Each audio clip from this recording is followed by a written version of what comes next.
بسم آب وولد ومنفس قدوس أحدو أملاك آمين. يتبارك እግዚአብሔር أملاك أبوينا لزابصهنا እስከ ዛቲ ሰዓት ቅድሞ ኩሉ ልዕሊ ኩሉ ናብዛ ሰዓት እዚኣ ዘብጽሐና ናይ ኣቦታትና ናይ ቅዱሳን ኣምላኽ ናትና እውን ኣምላኽ ቅዱስ እግዚአብሔር ስሙ ዝተኸበረን ዝተመስገነን ይኹን። እማ ኣምላክ ወላዲተ ኣምላክ ቅድስተ ቅዱሳን ድንግል ማርያም ስለ ፍጹም ኣዶነታ ስለ ፍጹም ክብራ ክብርን ምስጋናን ይብጻሕ እያ። ከምኡ እውን ቅዱሳን ኣቦታትና ቅዱሳን ኣዴታትና ብዝተወሃቦም ክብሪ መጠን ኩሉ ምስጋና ይብጻሕ እዮም። ኣብ ዝተፈላለየ ዓለም ኮይንኩም እዚ መንፈሳዊ ሚድያ እዚ እትከታተሉ ስድራ እግዚአብሔር ኣብ መስቀል ተሰቂሉ ፍጹም ዝኾነ ሰላሙ ብዝሃበና ብኢየሱስ ክርስቶስ ፍጹም ሰላም ከመይ ትጸንሑ ከመይ ትኾኑ ሰላም እግዚአብሔር ምስ ኩላትኩም ይኹን። እንኳዕ ንቤትና ቅድስተ ቅዱሳን ድንግል ማርያም ናይ ምሕረት ቃል ኪዳን ዝተዋሃበትሉ ወርሓዊ በዓል ናዴና ቅዱስ ኪዳነ ምሕረት ብሰላም ኣብጽሕኩም ኣብጽሕና። ከም እግዚአብሔር ሰናይ ፍቃድ ሎሚ ሰነ 16 ኣብ ቅዳሴ ጊዜ ዝንበቡ ምንባባት እንታይ ምዃኖም ንሰምዕ ኢና። ብድሕሪኡ እውን ብሎሙዓንቲ ሰነ 16 ዓመታዊ ክብረ በዓሎም ዝኾነ ቅዱሳን መንፈሳዊ ህይወቶምን መንፈሳዊ ተጋድሎኦምን እንታይ ከም ዝመስል ክንምልከት ኢና። ኣብ ነገራትና ኩሉ እናኣተወ ኣምላኽና ቅዱስ እግዚአብሔር ንህይወትና ዝጠቅም ንዓና ድማ ዝረብሕ ቃሉ ንከምህረና ቅዱስ ፍቃዱ ይኹነልና። ሰነ 16 ኣብ ቅዳሴ ጊዜ ናይ ቅዳሴ ምስባኽ ኣብ መዝሙረ ዳዊት ምዕራፍ 38 ቁጽሪ 11 ዘሎ ናይ እግዚአብሔር ቃል እዩ። ኣዝማደይ እውን ርሒቆም ቆሙ እቶም ንነፍሰይ ዝደልይዋ በርትዑኒ እቲ መከራይ ዝደልዩ ከንቱ ተናገሩ እዩ ዝብል ልበ ኣምላክ ዳዊት ኣውዚ ክዝምር እንተሎ ኦ ጎይታይ ብቁጣዓኻ ይትገስጸኒ ብመዓትኻ እውን ይትገስጸኒ እዩ ዝብል መልኣኽና ቅዱስ እግዚአብሔር ብመዓቱ ንከይቐጽዐና ንከይግስጸና ድማ ናብኡ ክንጽሊ ይግብአና። ስለዚ ኣምላኸይ ቅዱስ እግዚአብሔር ኢድኻ ኣብ ልዕለይ ኸቢድኒ እዩ ምሽካም ድማ የመና ኣይከኣልኹይ። ስለዚ ብሰንኪ ስንፍናይ ቁስለይ በስበሰ ሸተተውን እዩ ዝብል። ስለዚ እምብዛ ዓቢረ እየ ተዋሪደ እየ። ስለዚ ኣምላኸይ ቅዱስ እግዚአብሔር ሓዘን ልበይ ንስኻ ትፈልጥ ኢኻ ናባኻ እውን ይግዕር ኣለኹ። ሃረርታይ ኩሉ ኣብ ቅድሜኻ እዩ እህህታይ እውን ካባኻ ዝተሰውረ ይኾነይ። ልበይ ደንጊጹ ሓይለይ እውን ጠሊምኒ እዩ። ብርሃን ኣዕንተይ እውን ፈዚዘን እየን። ካብ ቁስለይ ዝተልዓለ ካብ መከራይ ዝተልዓለ ፈተውተይን ዕርኽተይን ካብ ቁስለይ ረሓቑ። ኣብ ፈተና ጊዜ ኣብ መከራ ጊዜ ገደፉኒ እናበለ እዩ ልበ ኣምላክ ዳዊት ዝናገር። ስለዚ ቁጣዕ እግዚአብሔር ኣብ ልዕሊኡ ስለ ዝመጸ ብዝሰርሖ በደልን ኃጢአትን ድማ ንእግዚአብሔር ስለ ዘሕዘነ ልበ ኣምላክ ዳዊት እታ ኣብ ልዕሊኡ ዝነበረ ጸጋ እግዚኣብሔር ካብኡ ተወሲዱ መዓትን ቁጥዐን ኢድ እግዚኣብሔር ድማ ኣብ ልዕሊኡ ከም ዝበርትዑ ይነግረና። ስለዚ መከራ ክበጽሐኒ እንተሎ ፈተና ኣብ ልዕለይ ክኾን እንተሎ ፈተውተይ ዕሩኽተይ ካብ ቁስለይ ረሓቑ እዩ ዝብል። ንሕና መዓልቲ ክድብሬና እንተሎ ጅባና ክጐድል እንተሎ ካባና ዝርሕቑ ጸለእትና ጥራሕ ይኾኒ። ጸለእትና እማ ናይና ውድቀት ክምልከቱ ናባና እዮም ዝቐርቡ። ክንስዕል እንተለና ዝሰብ ዝሓሚሙ እዩ ከሞቱ እዩ ኢሉ እዞም ጸለእትና ጉድጓድ ንምኩዓት ናባና እዮም ዝቐርቡ። ፈተውትና ኣዝማድና ኣዕሩኽትና እንብሎም ግን እንድሕር ገዲም ዝሰብ እዙ ዋጋ የውሉ ኢሎም ካባና ይርሕቑ። ስለዚ ጠባይ ሰብ እንታይ ምዃኑ ምፍላጥ ምርዳእ የድሊ እዩ። ሎሚ ምክሓድ ኣባና ከም ዝተጀመረ እንእዊ ሰባት እንዴና። ሎሚ ምጥላም ኣባና ከም ዝተጀመረ ጌርና ሓሲብና ዝሕንዝሕ ዝኾነ ንብዓትና ኣብ ቅድሚ ሰብ እንነብዕ ንሰባት ድማ ነርኢ ሰባት እንኤና። ብፍላይ ከም ክርስቲያን ክንብደል እንተለና ሰብ ክጠልመና እንተሎ ንብዓትና ናይ ልብና ቁስሊ እውን ክነሪኦ ዝግብአና ንኣምላኽና ንቅዱስ እግዚኣብሔር እዩ። ንሰባት ክንሪኦም እንተለና እማ ተስፋ ዝቑርፁ መከራታትና ፈተና ናብ ልዕሌና እዮም ዝደውርዩልና፣ ናብ ልዕሌና እዮም ዘምጽኡልና። ልበ ኣምላክ ዳዊት ንጉስ እዩ። ናይ እስራኤል ንጉስ ኮይኑ እግዚኣብሔር ዝሾሞ እዩ። ነገር ግን እግዚኣብሔር ሸይምዎ ክገብሮ ዘይግባእ ኃጢአት ገይሩ እዩ። ቤርሳቤ ንባዕሉ ሰበይቱ ገይሩ ነቲ ሰብኣያ እውን ንኦርዮን ቀቲልዎ እዩ። በዲሉ እዩ፣ ኃጢአት ገይሩ እዩ። ነቢዩ ናታን ድማ መጺኡ ካብ እግዚኣብሔር ተላኢኹ ገሲጽዎ እዩ። ልበ ኣምላክ ዳዊት ድማ ንስሓ ኣትዩ ንስሓ ክዝምር እንተሎ ልበ ኣምላክ ዳዊት ብመዓትካ ይትግሰጸኒ ከምኡውን ብቁጣዓኻ ይትቕሰፈኒ እናበለ እዩ ዝጽልይ ዘሎ። ኣብዚ ናይ መከራ ግዜ ውሽጢ ኮይኑ ልበ ኣምላክ ዳዊት ሓይሉ ምስ ጠለሞ ብርሃን ዓይኑ ድማ ምስ ፈዘዘ ቁስሉ ድማ ኣብ ልዕሊ ሰውነቱ ምስ በዝሖ እቶም ኣዝማደይ ካባይ ርሒቆም እዮም እዩ ዝብል። ኣብ መከራ ግዜ ኣብ ፈተና ግዜ ጠጠው ዝብል ዝተወሰነ ሰብ እዩ ምሳና ወገናተይ። ኣብ ችግር ኣብ መከራ ዘይክሕደና ሰብ የለይ፣ ዘይጠልመና ሰብ የለይ ወገናተይ። ስለዚ ምብርታዕ፣ ምጽላይ፣ ምጻም ምስ እግዚኣብሔር ምዃን ካብ እከይ ካብ ኃጢአት ርሒቕና ድማ ንእግዚኣብሔር ምምሕፃን እዩ ዘድሊ። እትና መቅሰፍቲ ግዜ እትና መዓት ግዜ ክመጽእ እንተሎ ከምልጠና ዝኽእል ሰብ ስለዚ የለ ማለት እዩ። ስለዚ ልበ ኣምላክ ዳዊት እቶም ፈተውተይ ዕሩኽተይ ኩሎም ካባይ ርሒቆም እዮም። ቁስለይ ተመልኪቶም፣ ሓዘነይ ተመልኪቶም፣ መከራይ ተመልኪቶም ካባይ ርሒቆም እዮም።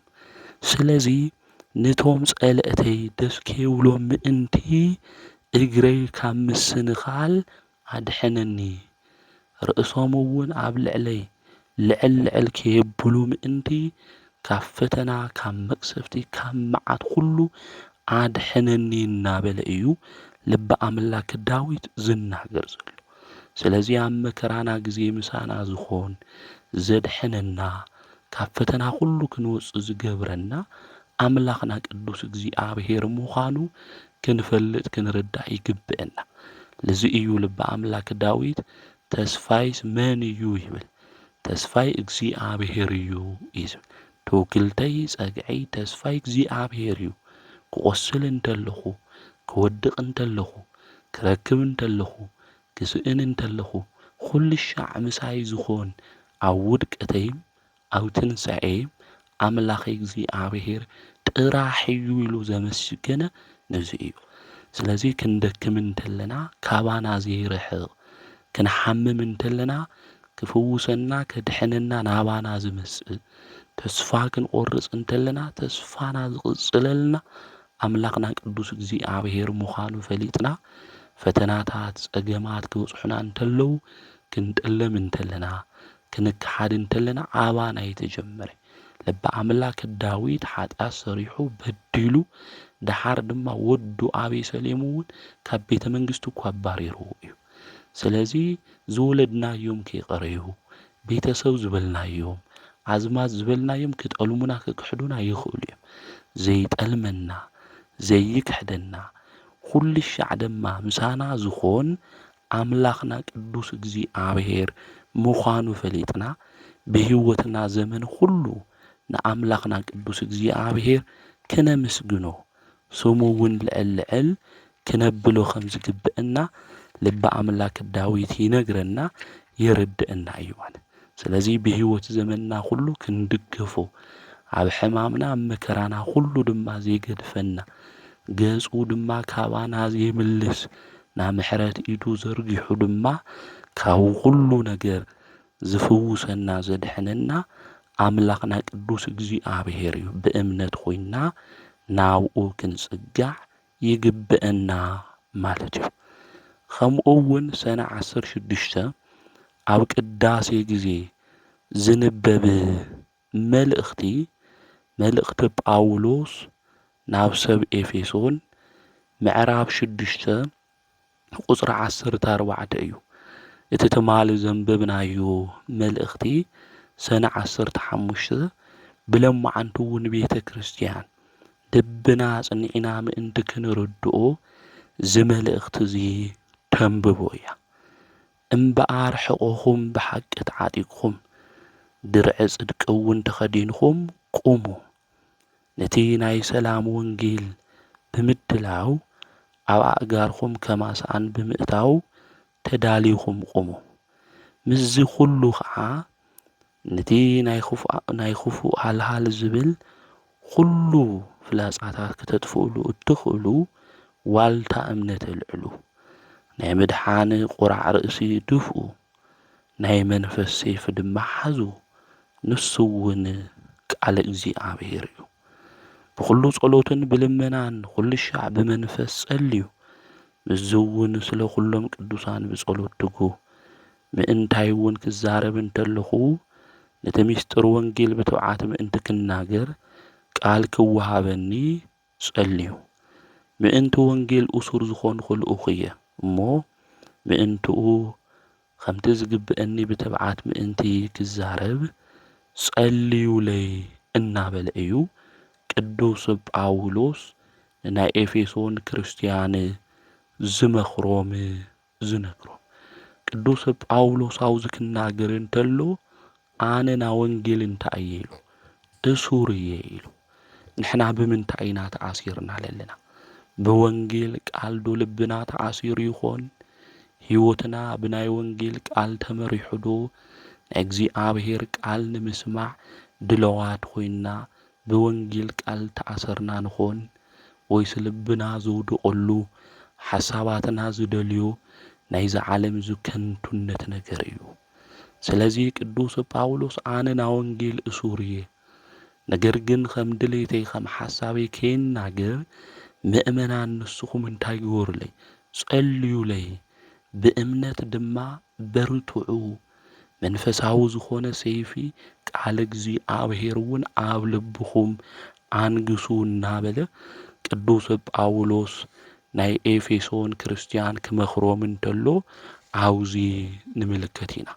ንሕና እውን ብህይወት ዘመንና ሁሉ መንፈሳዊ ጸግዕ ዝኾነ ዋልታ ዝኾነ ናይ እግዚኣብሔር ቃል ሒዝና ብህይወት ዘመንና ሁሉ ንኣምላኽና ቅዱስ እግዚኣብሔር እናገልገልና ና ወንጌል ቃል እሱራት ክንኾን ይግብአና እምበር ብኻሊእ ነገር ዝተኣሰርና ብኻሊእ ነገር ዝተታሓዝና ልብና እውን ብኻሊእ ነገር ዝወደቐ ክኾን ኣይግብኦይ።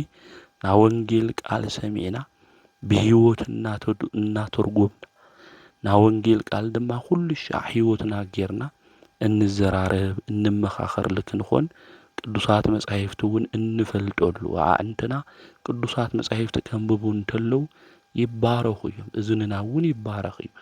ስለዚ ልክንባረኽ ብቅዱስ ቃሉ መንገዲ ክንጓዓዝ ኣምላኽና ቅዱስ እግዚኣብሔር ንኹልና ይሓግዘና። ከምኡውን ኣብ ቅዳሴ ጊዜ ሰነ 16 ዝንበብ መልእኽቲ ቀዳማይ መልእኽቲ ጴጥሮስ ምዕራፍ 3 ቁፅሪ 10 እስካብ 15 ዘሎ ናይ እግዚኣብሔር ቃል እዩ። ከምቲ መጽሓፍ ዝብሎ እቲ ብህይወት ዝፈቱ ሰናይ መዓልቲ ከዓ ክርኢ ዝደሊ ልሳኑ ካብ ክፉእ ከናፍሩ ተንኰል ከይዛረባ ይኸልኽል፣ ካብ ክፉእ ይርሓቕ፣ ሰናይ ከዓ ይግበር፣ ንሰላም ይደልያን ይስዕባን። ኣዕንቲ እግዚኣብሔር ናብ ጻድቃን እየን ዝርያ፣ ኣእዛኑ እውን ንጸሎቶም ክፉታት እየን። ገጽ ጐይታ ግን ናብ ልዕሊ ገበርቲ ክፉእ እዩ። ሰናይ ንምግባር ትጉ እንተ ደኣ ኾይንኩም መን እዩ ክጐድአኩም ዝኽእል? ምእንቲ ጽድቂ መከራ እንተ ተቐበልኩም ግን ብፁዓን ኢኹም። ዘፈራርሐኩም እንተሃሎ ኣይትፍርሑ ኣይትጨነቁ እውን እዩ ዝብል። ኣብዙ ብትዕግስቲ መከራ ክንቕበል ከም ዝግብአና እውን እዩ ዝነግረና። ነገር ግን ሰናይ መዓልቲ፣ ሰናይ ጊዜ፣ ሰናይ ዘመን ክርኢ ክሰምዕ ድማ ዝደሊ ሰብ ልሳኑ ክፉእ ነገር ካብ ምንጋር ይከልከል ኢሉ እዩ ዝነግረና። ናትና አንደበት ናትና ልሳን እንታይ ነበለ እዩ ዝውዕል? እንታይ ኢና ንነጋገር ወገናተይ? ልሳንና ብምንታይ እዩ ተመሊኡ ለሎ? ንሕና እኮ ንሰባት ብብመልክዑ እንጸርፈሉ ናይ ጸርፍታት ፋይል ዝሓዝና ሰባት እኮ እኒኤና ኢና። ነገር ግን ሰናይ መዓልቲ ንምርኣይ ልሳንና ካብ ክፉእ ነገር ክንኽልኽል ከም ዝግብአና፣ ከናፍርና እውን ተንኰል ዘይብሉ ናይ ሽንገላ ቃል ክዛረብ ከም ዘይግብኦ እዩ ኣብዚ ቅዱስ ጴጥሮስ ዝነግረና ዘሎ። ሎሚ ጽባሕ እንታይ ክኾን እዩ? መርድእ ዶ ንሰምዕ? እንታይ ኢና ንሰምዕ? ወረውግእ ዶ ንሰምዕ ንኾን? መዓዝ እዮም ክጅምሩ? እንታይ ክገብሩ ኢልና እንህወኽ። ሰላም እግዚኣብሔር ግበረልና እንብል ኣብ ጸሎትና ኩሉ እንጽሊ ብዙሓት ኢና። ኣምላኽና ቅዱስ እግዚኣብሔር ሰላሙ ይምጽአልና። እንሰምዖም ክፉኣት ነገራት ኩሉ እግዚኣብሔር የርሕቐልና።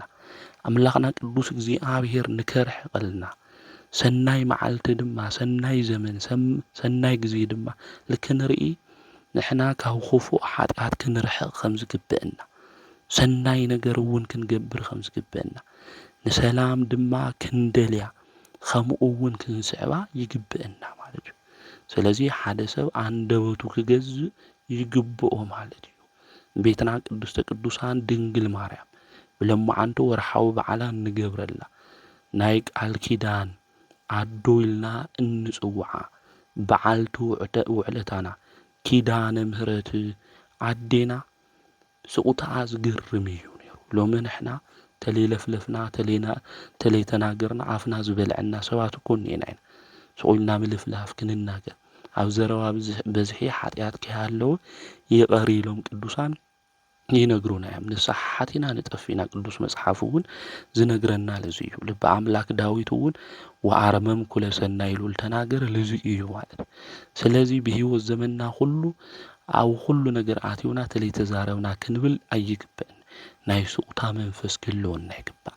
መንፈስና ዝተረጋግዐ ንክኾን፣ ህይወትና ድማ ዝተስተኻኸለ ንክኾን መልሓስና እንታይ ከም ትዛረብ ካብ አንደበትና ካብ ልሳንና ዝወፅእ ነገር ሁሉ ክንቆጻጸር እዩ ዝግብአና። ለዚ ልበ ኣምላክ ዳዊት ኣብ መዝሙሩ እውን ክዝምር እንተሎ ኦ ጐይታይ ንኣፈይ ሓላው ግበር ማዕጾ ከናፍረይ ሓልው ኢሉ ኣብ መዝሙር 140 ቁፅሪ 3 ዝተናገረ ማለት እዩ። ስለዚ ጐይታና ኣምላኽና ቅዱስ እግዚኣብሔር ንኣፍና ሓላዊ ንክገብረልና ማዕጾ ከናፍርና ድማ ንክሕልወልና ክንጽሊ ይግብአና። መልሓስ ዓጽሚ የብላይ ናሰብ ዓጽሚ ግን ትሰብር ናሰብ ሞራል ክወድቕ ትገብር እያ ልክዕ ከም ሓዊ እዩ መልሓስና ናይ ብዙሕ ሰብ ህይወት ከበላሽ ዝኽእል ናብ ሞት ሰብ ዘብጽሖ እኮ ብዘረባ እኮ ዘይኣግባብ ዘረባ ስለልንናገር እዩ ማለት እዩ ቤትና ቅድስቲ ቅዱሳን ድንግል ማርያም ግን ትሕትናኣ ግሩም እዩ ቅዱሳት መጻሕፍቲ እውን ክነንብብ እንተለና ሰናይ እዩ ናያ ኣርምሞ ጽቡቕ ዝኾነ ኣርምሞ ዘለዋ እያም ቤትና ቅድስቲ ቅዱሳን ድንግል ማርያም ብስቁታኣ ድማ ዝተፈተወት የዋህ ርግቢ ኢልና ንጽውዓ ነዚ እዩ ቅዱስ ያሬድ እውን ከምስግና እንተሎ ስቁታኣ ጽቡቕ እዩ እናበለ እዩ ዘምስግና ማለት እዩ ቤትና ድንግል ማርያም ክናገርየ ዘይትብል በኣረምሞ ሁሉ ነገር ድማ ዝሓለወት ንጽሕቲ ድንግል እያ ቅዱስ ገብርኤል ኣብሲርኒ ቅዱስ ሩፋኤል ቅዱስ ፋኑኤል ሰማያዊ ምግቢ ኣብልዕኒ ሰማያዊ መስተ ኣስቲኒ ሰብኣ ሰገል ሰጊዶምለይ ኢላ ንበዓላ ዘይፋለጠት ሓሳባ ሁሉ ዝሰብሰበት ብልሳና ድማ ዝተቖጠበት መንፈሳ ትሑት ልባ ድማ ዝተረጋግዐት እያ ቤትና ቅድስቲ ቅዱሳን ድንግል ማርያም ስለዚ ካብ ድንግል ማርያም ክንመሃር ይግብአና ቤትና ቅድስቲ ቅዱሳን ድንግል ማርያም ናብ ኩልና ኣዶ እያ ናይ ምሕረት ቃል ኪዳን ዝተዋህባ ንጽሕተ ንጹሃን ቅድስተ ቅዱሳን ያ ድንግል ማርያም ስለዚ ስቁታ አንደበትና ከመይልና ክንገዝእ ከም ዝግብአና ልሳና ዝኾነይ ዘይኾነይ ነገር ካብ ምልፍላፍ ከመይሉ ክቁጠብ ከም ዝግብኦ ካብ ድንግል ማርያም ህይወት ኩልና ክንመሃር ይግብአና ብዘረባና ክንደይ ሰብ ሕዚና ንኾን ብዘረባና ንክንደይ ሰብ ክሳዶም ኣድኒናዮም ንኾነ ወገናተይ ካብ ዘረባና ልተለዓለ እኮ ብዙሓት ሰባት እኮ ከም ዕሾኽ እኮ ሰውነቶም ወጊእዎም እኮ እዩ ርእሶም ኣድኒኖም ህይወቶም ክበላሾም ማሕበራዊ ነብሮኦም ድማ ናብ ዘይኮነ ቀውሲ ክኣትዉ ዝገበርና እኮ ብዙሓት ሰባት እኒአና ካብ ልሳና ዝተለዓለ ስለዚ ብልሳና ብዘረባና ሰባት እንጽግን ክንኾን ይግብአና እምበር ከንፈርና ከምኡ እውን ልሳና ክፉእ ዝዛረብ ክኾነ ይግብኦይ ነዚ እዩ ክፉእ ነገር ካብ ምዝራብ ተኸልኸሉ ኢሉ ቅዱስ መጽሓፍ ዝነግረና ቅዱስ ጴጥሮስ ርእሰ ሐዋርያት እውን ዝመኽረና ዘሎ ነዚ እዩ ማለት እዩ አንደበትኩም ልሳንኩም ክፉእ ነገር ካብ ምዝራብ ሓልው ተኸልኸሉ ኢሉ ዝነግረና ዘሎ ነዚ እዩ ማለት ንሕና ግን ተለይተናገርና ትዕግስቱ እውን የብልና ይኮ ግዜ ተዋሂቡና ተለይዳመፅና ኮይና ስቁልና ንዛረብ ከም ፍቓድና ከም ድሌትና ስቁልና ንልፍልፍ ስቁልና ንናገር ዝናጢዕና ይኾነ ሕማም እዮም ቅዱሳን ኣቦታትና ኣዴታትና ህይወቶም ክንሪኦም እንተለና በኣረምሞ እዩ ሱቅ ኢሎም በኣረምሞ ውሽጡ ኮይኖም ናይ እግዚኣብሔር ነገር ሁሉ እናድንቁ ዘመስገኑ እዮም ቤትና ቅድስተ ቅዱሳን ድንግል ማርያም እኮ ክትናገሩ ዝግባእ እኮ ብዙሕ ነገር እዩ መድሓኒት ዝኾነ ኢየሱስ ክርስቶስ እኮ ወሊዳ ናይዚ ዓለም እዚ ንጉስ ሰማይ ና ምድሪ ፈጢሩ ዝገዝእ ኣምላኽ ንጉሰ ነገስታት ኣምላክ ኣማልክት እያ ወሊዳ ቅድስተ ቅዱሳን ድንግል ማርያም ስለ ባዕላ ግን የተናገረትን በመንፈሳት ትሑት እያ ንሳ ቤትና ቅድስተ ቅዱሳን ድንግል ማርያም ነዚ እዩ ስቁታኣና ድንግል ማርያም ይገርም እናበልና እናውድሳ እናመስግና ማለት እዩ አውዚ ወንጌላዊ ቅዱስ ሉቃስ እውን ኣብ ልባ ትሕልዎ ነበረት እዩ ዝብል ኣብ ልባ ተዓቁሮ ነበረት ኢሉ ዝተናጊሩ እዩ ስለም ቤትና ቅድስተ ቅዱሳን ድንግል ማርያም ኣብ ሉቃስ ወንጌል ምዕራፍ 2 ቁጽሪ 51 ክናንብብ እንተለና ማለት እዩ ስለዚ ሓደ ሰብ አንደበቱ ልሳኑ ዝገዝእ እንድሕር ኮይኑ ህይወቱ ሁሉ ዝተስተኻኸለ እዩ ዝኾን ልሳኑ ግን ከም ዘምጽአሉ ዝናገር እንድሕር ኮይኑ ንሰባት ይጎድእ ንባዕሉ እውን ጸገሙ ሳዕቤኑ ዝኸበደ እዩ ዝኾን ማለት ንሰባት ከይንሕዝን እግዚኣብሔር ከይንሕዝን ንባዕልና እውን ዘይኮነ ጉድኣትን ሳዕቤንን ምእንቲ ከየጋጥመና አንደበትና ካብ ክፉእ ነገር ክንኽልኸል ይግብአና ለምኮ ሰባት ዝመጸሎም ነገር ስለልናገሩ እኮ እዩ ናሰብ ሰላም ዝዘርጉ ለለዉ ብቃላት ስለልነጋገሩ እኮ እዩ ዘይኮነ ቃላት ስለልነጋገሩ ስለልፎኻኸሩ በዚ ምኽንያት እዚ እንታይ ይኹን ሰላምና ንስእን ሰናይ ነገር የንርኢ ማለት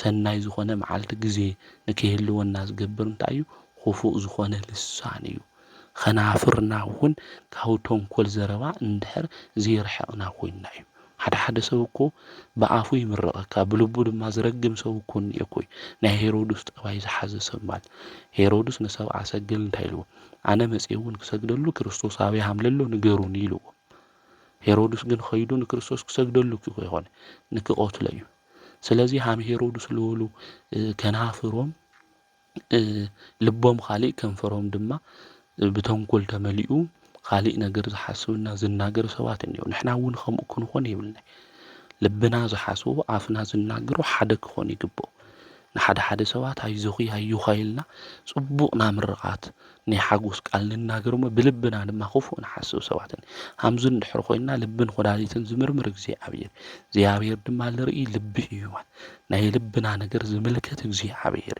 ስለዚ ኣምላኽና ቅዱስ እግዚኣብሔር ቁጥዑ መከሩ ናብ ልዕሊና ከየምጽእ ብልብና ንሓስቦ ሰናይ ነገር ይኮን ዝግብኦ ብህይወት ዘመንና ሁሉ ንሰብ ሰናይ ነገር ጽቡቕ ነገር ናሰብ ዕቤት ደስ ዝብለና እንድሕር ኮይኑ እግዚኣብሔር ሰናይ ነገር ንዓና ብሊጹ ከም ዝህበና ክንፈልጥ ክንርዳእ ይግበአና ስለዚ ሎሚ ኣብ ቲክቶክ ታይ ነገርና ኢና ንውዕል ኣለና አንደበትና ቃል እግዚአብሔር ዲናገር ለይኾን ሰናይ ነገር ና ወንጌል ቃል ዶ ንናገር ለና ንኾን ና ወንጌል እሱር ቅዱስ ጳውሎስ ተናጊርና በወንጌል ቃል እሱራት ኮይና እግዚአብሔር ቃል ዶ ንናገር ለና ንኾን ስለናይ ቅዱሳን አቦታትና አዴታትና ገድል ዶ ንናገር ለና ንኾን ወይስ አፍና ብለምጽልና ኢና ነተጻረፍና ንውዕል ለና ብዘርኢ በዓለታውነት በገረብ እናተፈላለና ዘይድሊ ጉዳያት እናተናገርና ንህይወትና ዘይጠቅም ንሰው ዝጎድእ ንሰው ከውድቕ ዝኽእል ነገር ኢና ንናገር ለና ስለዚ ምስተውዓል ልብ ምባል የድሊ እዩ እንገብሮም እንሰርሖም ነገራት ሁሉ ሰናይ ነገር ካብ ክፉእ ድማ ዝረሓቁ ክኾኑ ይግብኦም ማለት ንሕና ሰናይ ነገር ዘይንናገር እንድሕር ኮይና ክፉእ ነገር በአፍና እናተናገርና ስለ ዘይድልዩ ዘይጠቕሙ ነገራት እናተናገርና ሰላም ክመጽእ እዩ ሰናይ መዓልቲ ሰናይ ግዜ ክንርኢና እንድሕር ኢልና የዋህነት ይልኾን ኣቐዲምና መጀመርያ ንሕና ልሳንና ዝገዛእና ህይወትና ዝተስተኻኸለ ናይ ሰላም ሰባት ክንኾን እንተለና ሰላማዊ ኣምላክ ቅዱስ እግዚኣብሔር ንኹልና ሰላም ይዕድለና ሰላማውያን ሰባት ሊኾንና ናይ ዓመፅ ሰባት ኮይና ካብ አንደበትና እውን ዝወፅእ ኣድላይ ዝኾነ ነገር እንድሕር ኮይኑ እታ ምድሪ እውን የተባረኺ ንሕና እውን የንባረኺ ማለት ሎሚ ካብ ሰባት ሓሊፎም ዘይረኣይዎ ኣምላኾም ቅዱስ እግዚኣብሔር ዘይኾነ ቃል ዝዛረቡ ሰባት እኒአው ንቅዱሳን ዘይድሊ ቃል ዝናገሩ ሰባት እኒአው እምቤትና ቅድስተ ቅዱሳን ድንግል ማርያም ወላዲተ አምላክ ንጽሕተ ንጹሃን ቅድስተ ቅዱሳን አንቀጸ ብርሃን መሳልል ኢልና ንጽዋዓን ቤትና ቅድስተ ቅዱሳን ድንግል ማርያም ዘይድሊ ቃል ዝናገሩ ሰባት እኮ እኒአው ድንግል ማርያም ዘይምጥን ክብሪ ዝናገሩ ሰባት እኒአው ደፋራት ናይ ጸርፍ ልሳን አንደበት ዝተዋሃቦም ናይ ተኣራዊት ድማ ደቂ ዝኾኑ ብዙሓት እኮ ኣብዚ ዘመን እዚ እኒአው እዮም ኣብ ራእይ ዮሐንስ ወንጌላዊ ቅዱስ ዮሐንስ ዝረአዮ ራእይ ክናገር እንተሎ ናይ ጸርፊ ልሳን ከም ዝተዋሃቦ ንተኣራዊት ይናገር ንእግዚአብሔር ንምሕደሪኡ ንቅዱሳን ድማ ይጻረፍ ይብለና ስለዚ ዝኣራዊት እዚ ንእግዚአብሔር ክጸርፍ ንስሙን ንምሕደሪኡን ነቶም ኣብ ሰማይ ዝነብሩውን ክጸርፎም ኣፉ ተኸፈተ እዩ ዝብለና ኣብዘይ ኣብ ራእይ ዮሐንስ ምዕራፍ 13 ቁጽሪ 6 ክናንብብ እንተለና ስለዚ ናይ ዝኹፉ ኣራዊት እዚ ናዲያብሎስ ደቂ ዝኾኑ ሎሚ ኣብ ክብሪ ቅዱሳን ዘይድሊ ቃል ክዛረቡ እንተለው ሰሚዕና ንምልከት ኢና እዚኣቶም ናቱ ግብሪ ፈጸምቶ ምዃኖም ክንፈልጥ ክንርዳእ ይግብአና ንሕና እውን ኣብቲ መወዳእታ ዘመን ዋዜማ ስለ ዘለና እንጻረፍ ከምኡ እውን ዘይድሊ ቃል እንናገር ክንኾን ኣይግብአና ክፉእ ነገር ብክፉእ ክንምልስ ኣይግባእ ጸርፍ እውን ብጸርፊ ክንምልሰ ይግባእ። እቶም ዝጸርፉና እግዚአብሔር አንደበቶም ንክባርኽ ልሳኖም ንክባርኽ ክንጽሊ ይግብአና። አንደበትና ክንጻረፈሉ የኾነ አምላኽና እግዚአብሔር ንኹልና ፈጢርልና። በአንደበትና አምላኽና ቅዱስ እግዚአብሔር ምእንቲ ክነምስግኖ እዩ። ንሰባት ድማ ክንምርቐሉ እዩ። አምላኽና ቅዱስ እግዚአብሔር ልሳን አንደበት ዝሃበና። ሎሚ ግን ሓደ ሰብ ክጸርፈና እንተሎ ተመሊስና ኣነኸ ካብ መን ይንእስ ሕንኡ ዘይፈዲ መልሲ ዘይህብ እናበልና 4-5 መልሲ ሞራል ሰብ ክጐድእ ዝኽእል እንናገር እኒአና ኢና። እዚ ተግባር እዚ ክርስቲያን መግለጺኡ ኣይኾነ። ክርስቲያን ናይ ክርስቶስ ተኸታሊ እዩ። ብደሙ ድማ ክርስቶስ ዝተበጀዎ እዩ። ስለዚ ክርስቶስ ጸርፍዎ እንተለዉ ንዓና ክብልን ንዓና ከድሐን ኢሉ ንዓና ክብል ኢሉ ከዋረድዎ ዘየድሊ ቃል ክናገርዎ እንተለዉ ንጹሃ ባሕሪ እናሃለየ ክብርን ምስጋናን ንዑ ይኹኖ። እዚ ኃጢአተኛ እዩ ምስ ኃጢአተኛታት ይውዕል ኢሎም ክሓምይዎ ክናገርዎ እንተለዉ ብኽፉእ የመለሰሎም እየ። ካብ አንደበቱ እውን ኃጢአት የተረኸበሉ ብልሳን እውን ንሱ የበደለይ ንጹህ አምላክ ቅዱስ አምላኽ ስለ ዝኾነ ስለዚ አንደበትና ካብ ክፉእ ነገር ኸልኺልና ሰናይ መዓልቲ ምንቲ ክንርኢ ከንፈርና እውን ተንኰል ንከይዛረብ ክንኽልኽል ካብ ክፉእ እውን ክንርሕቕ ሰናይ ነገር እውን ክንሰርሕ ይግብአና። ዝንገብር እንድሕር ኾይንና እግዚአብሔር ሰላሙ ከም ዝህበና ክንፈልጥ ክንርዳእ ይግብአና። ኣዒንቲ እግዚአብሔር ናብ ጻድቃን እየን ዝሪኣ እዩ ዝብል ናይ ምሕረት ዓይኑ ናይ እግዚአብሔር ንመን እየን ዝሪኣ? ንቅዱሳን እየን ዝሪኣ፣ ንጻድቃን እየን ዝሪኣ። ብሓቂ ንዝጓዓዙ ጻዲቕ ማለት ሓቂ ዝናገር ብሓቂ መንገዲ ብጽድቂ መንገዲ ዝኸደ ማለት እዩ። ብጽድቂ መንገዲ ንዝኸዱ ንዑ ንዘገልግልዎ አንደበቶም ድማ ልሳኖም ካብ ክፉእ ነገር ዝኽልኽሉ እግዚአብሔር ይሪኦም፣ እግዚአብሔር ይሕልዎም። ኣእዛኑ ድማ ክጽልዩ እንተለዉ ክፉታት እየን፣ እግዚአብሔር ይሰምዖም እዩ። ናይ ጸሎቶም መልሲ እውን ብፍጥነት ይህቦም እዩ። አምላኽና ቅዱስ እግዚአብሔር ዝጸለናዮ ነገር ሁሉ ቐልጢፉ ከም ዘድልየና ገይሩ ንክዕድለና መልሲ እውን ንክህበና ናቱ ቅዱስ ፍቓድ ይኹነልና። ገጽ ጐይታ ግን ኣብ ልዕሊ ገበርቲ ክፉእ እዩ። ገጸ መዓቱ ንእግዚአብሔር መቅሰፍቱ መዓቱ እቶም የመለሱ ዝብሉ ሰባት እዩ ዝብለና። ነቶም ክፉእ ካብ አንደበቶም ዝናገሩ ከንፈሮም እውን ተንኰል ዝዛረቡ ካብ ክፉእ ድማ ዘይርሕቑ ሰናይ ነገር ድማ ዘይስዕቡ ሰላም ዘይደልዩ ውከትና ዓመፅ ድማ ዝደልዩ እግዚአብሔር ገጽ ናብኦም እዩ ይብለና። ስለዚ ሰናይ ንምግባር ትጉሁ እዩ ዝብል። ሰናይ ንምግባር ትተግሁ እንድሕር ኾይንኩም ክጎድአኩም ዝኽእል ማንም የለን። ምእንተ ጽድቂ ኢልኩም ድማ መከራ ተቐበሉ እናበለ እዩ ዝነግረና። መከራ ተቐበሉ እንድሕር ኾይንኩም ድማ ብፁዓን ኢኹም።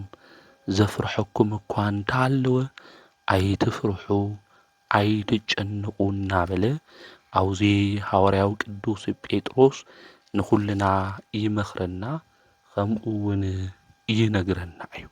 ስለዚ አምላኽና ቅዱስ እግዚአብሔር ተኸቲልና ሰናይ ነገር ብጽድቂ መንገድ እንድሕር ተጓዒዝና አንደበትና እውን ልሳንና እውን ጽቡቕ ነገር ተናጊሩ بصبق من قد نخد اندحر خوينا تمكراون بتعجز نقبل اندحر خوينا بصوانينا قدوسان بصوان ابوتاتنا زورس ورست منقسته سمايات دما خم نورس كنفلط كنردا يجبئنا مالتي خمؤون بلمعنتي سنة 16 قداسي غزي زنبب ملእኽቲ أوزي أب جبر حوريات معراف حمشته قصري حدث كاب 12 زلو نهي اجزي آبهير قاليو خمز دما يبل حنانيا زو سمو حدث وآي سيبقارا مستبحال سبيتو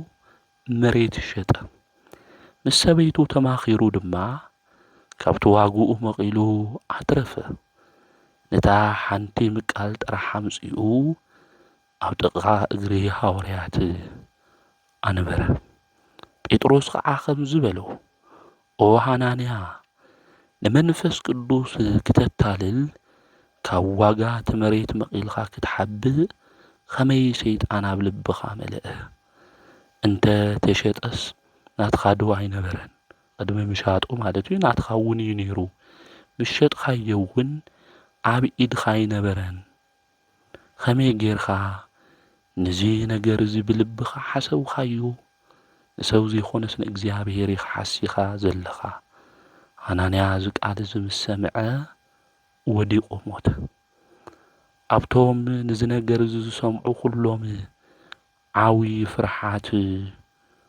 ኾነ ካብኣቶም ኣጋውስቲ ሲኦም ገነዝዎ ተሸኪሞም ኣውፂኦም እውን ቀበርዎ ድሕሪ 3 ሰዓት ኣቢሉ ሰቤቱ እቲ ዝኾነ እንተይፈለጠት ኣተወት ጴጥሮስ ከዓ እስኪ ንገረኒ ንመሬትኩም ብዚ ክንድዚ ዲኹም ዝሸጥኩም ኢሉ ጠይቃ ንሳ ድማ እወ ብኽንዱ እዩ በለቶ ጴጥሮስ ድማ ከመይኸ ንመንፈስ እግዚኣብሔር ክትፈታተንዎ ሓቢርኩም ኣእጋርን እቶም ንስብኣይ ዝቐበሩ ንሃብ በሪ ኣለዉ ንዓኹ እውን ከውፅኽ እዮም በላ ሽዑ ንሽዑ ኣብ ጥቓ እግሩ ወዲቓ ሞተት እቶም ኣጋውዝ ምስ ኣተዉ ሞይታ ስለ ዝጸንሐቶም ተሸኪሞም ወሰድዋ ኣብ ጥቓ ሰብኣያ ቀበርዋ ኣብ ኩላ እታ ቤተ ክርስቲያን ኣብኣቶም ነዚ ነገር ዝሰምዑ ኩሎም ዓብዪ ፍርሓት ኾነ እዩ ዝብለና ኣብዚ ኣብ ግብረ ሐዋርያት ክነንብብ እንተለና ገድለ ሐዋርያት ማለት እዩ ቅዱሳን ኣቦታትና ሐዋርያት ከምኡ እውን እታ ናይ መጀመርያ ቤተ ክርስቲያን ከመይ ኢሎም የግልግሉ ከም ዝነበሩ ኣብ ኣገልግሎቶም ውሽጢ ድማ ዝበፅሖም ዝነበረ ፈተናን መከራን ከምኡ እውን ናይ ኣገልግሎት ትብዓቶም መንፈሳዊ ጽንዓቶም ዝናገር ናይ መጽሐፍ ቅዱስ ክፍሊ እዩ ኣብዚ ዘንበብናዮ ሓናንያና ሲጳራ ከም ዝተቐሰፉ እዩ ዝነግረና እታ ናይ መጀመርያ ቤተ ክርስቲያን ማሕበራዊ ህይወት ናይ ክርስቲያን እቶም ዝኣምኑ ኩላቶም ሓደ ልብን ሓደ ሓሳብን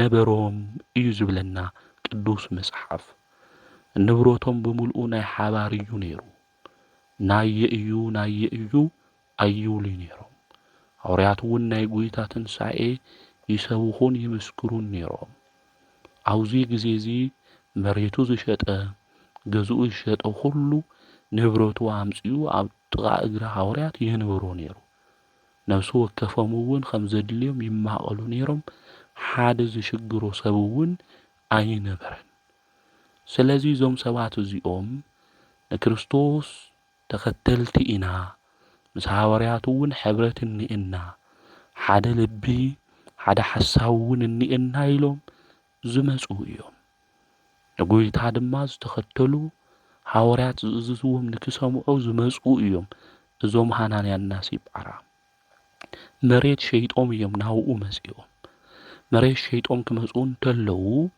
ካፍቱ ዝሸጡ ዝተወሰነ መቂሎም ኣትሪፎም ካልእ እዮም ሂቦም ስለዚህ ክህብዎ ዝግባእ ኩሉ እዩ ነይሩ።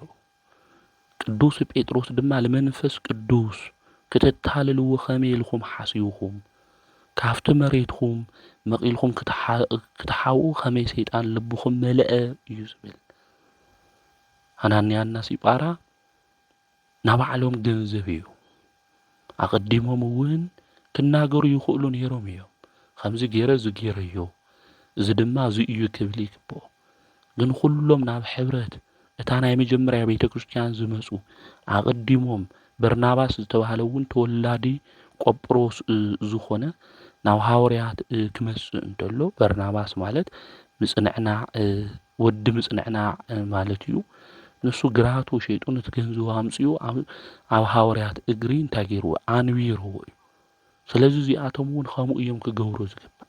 ሓደ ልቢ ሓደ ሓሳብ ኮይኖም መንፈስ ቅዱስ እውን ኣብ ልዕሊኦም ኮይኑ ዝነብሩ ዝነበሩ እዮም። ከመይ ደስ ይብል ወገናተይ! ሓደ ልቢ ሓደ ሓሳብ ከም ሓደ ቃል ተናጋሪ ከም ሓደ ልቢ ሓሳቢ ብዙሓት ነብሳት እዮም ግን ብሓደ ልቢ ኮይኖም ዝጓዓዙ። ለምኮ ከም ክርስቲያን ይኾነይ ከም ሓደ ገዛ ኣባል እኮ ከም ሓደ ልቢ ሓሳቢ ከም ሓደ ቃል ተናጋሪ ምዃን እኮ ኣብይና እዩ። ሰበይቲ ዝሓስቦ ካሊእ፣ ሰብኣይ ዝሓስቦ ካሊእ፣ ቆልዑ ዝሓስብዎ ካሊእ ብትንትን ዝበለ ሓሳብ እኮ እዩ እኒአና። ለተመቃቀለ ሓሳብ እኮ እዩ እኒአና። ብክርስቶስ ሓደ ዝኾንና ብደሙ ዓዲጉ ሓደ ዝገበረና ናይ ቅዱስ ቤተ ክርስቲያን ኣካል ዝኾንና ንሕና ሓሳብና እኮ ተኸፋፊሉ እኮ ኢሎም እዩ።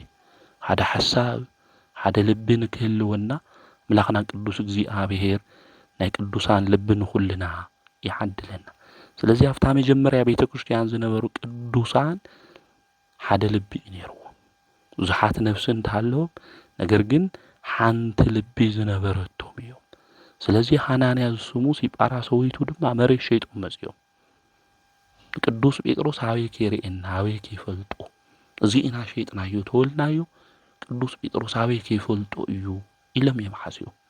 እዚ ክፉእ ሓሳብ እዚ ክሓስቡ ዝገበሮም ሰይጣን እዩ። ንሕና እውን ብምትላል መንገዲ ውሽጢ ዘለና ምስትውዓል የድሊ እዩ። ንሰብ ከነታልሎ ንኽእል ኢና። ኩሉ ዝምርምር ኩሉ ዝርኢ ማሕበረ ኩሉ ነገር ዝተሓበአ ነገር ኩሉ ዝርኢ ኣምላኽና ቅዱስ እግዚኣብሔር ግን ክንሽውዶ ንኽእል ማእመረ ህውኣት እዩ። ኩሉ ነገር መርሚሩ ዝፈልጥ ዝተሓበአ ነገር ኩሉ መርሚሩ ዝፈልጥ ኣምላክ እዩ እግዚኣብሔር። ስለዚ ቅዱስ ጴጥሮስ መንፈስ ቅዱስ ገሊጹሉ ከመይ ኢልኩም ኢኹም ንመንፈስ ቅዱስ ክታታልልዎ ሓሲብኩም? እዛ ሕብረት እዚኣ እኮ መንፈስ ቅዱስ ዝመርሓ ሕብረት እያ። ቤተ ክርስቲያን ዝመርሕ እግዚኣብሔር እዩ። ስለዚ ንሕና ናዮ ኣካል ኢና። ከመይ ኢልኩም ኣብዚ ኣካል እዚ ናይ ክርስቶስ ኮይንኩም ንመንፈስ እግዚኣብሔር ክትታልልዎ ደሊኹም? ከምዚ ዝበለ ክፉእ ሓሳብ ድማ ኣብ ልቦናኩም ክበቅል ከመይ ገይሩ ሰይጣን ሸወደኩም ኢሉ ቅዱስ ጴጥሮስ ተናገረ። ሎሚ ብዙሕ ክፉእ ነገር ካብ ክንገብር ኣብ ልቦናና ናይ ሰይጣን መንፈስ ሓዲሩ እንመላለስ ብዙሓት እኒአና ኢና። ሰይጣን ከይጫወተና ወገናተይ ንሰይጣን ተቃወምዎ ኢሉ ቅዱስ መጽሓፍ ነጊርና እዩ። ከምዚ ከም ሐናንያ ምንም ይፈልጡና ንምትላል እንጓዓዝ ሰባት ብዙሓት እኒአና ኢና። ሰብ እንድሕር ዘይረኣየ መን ይርኢ?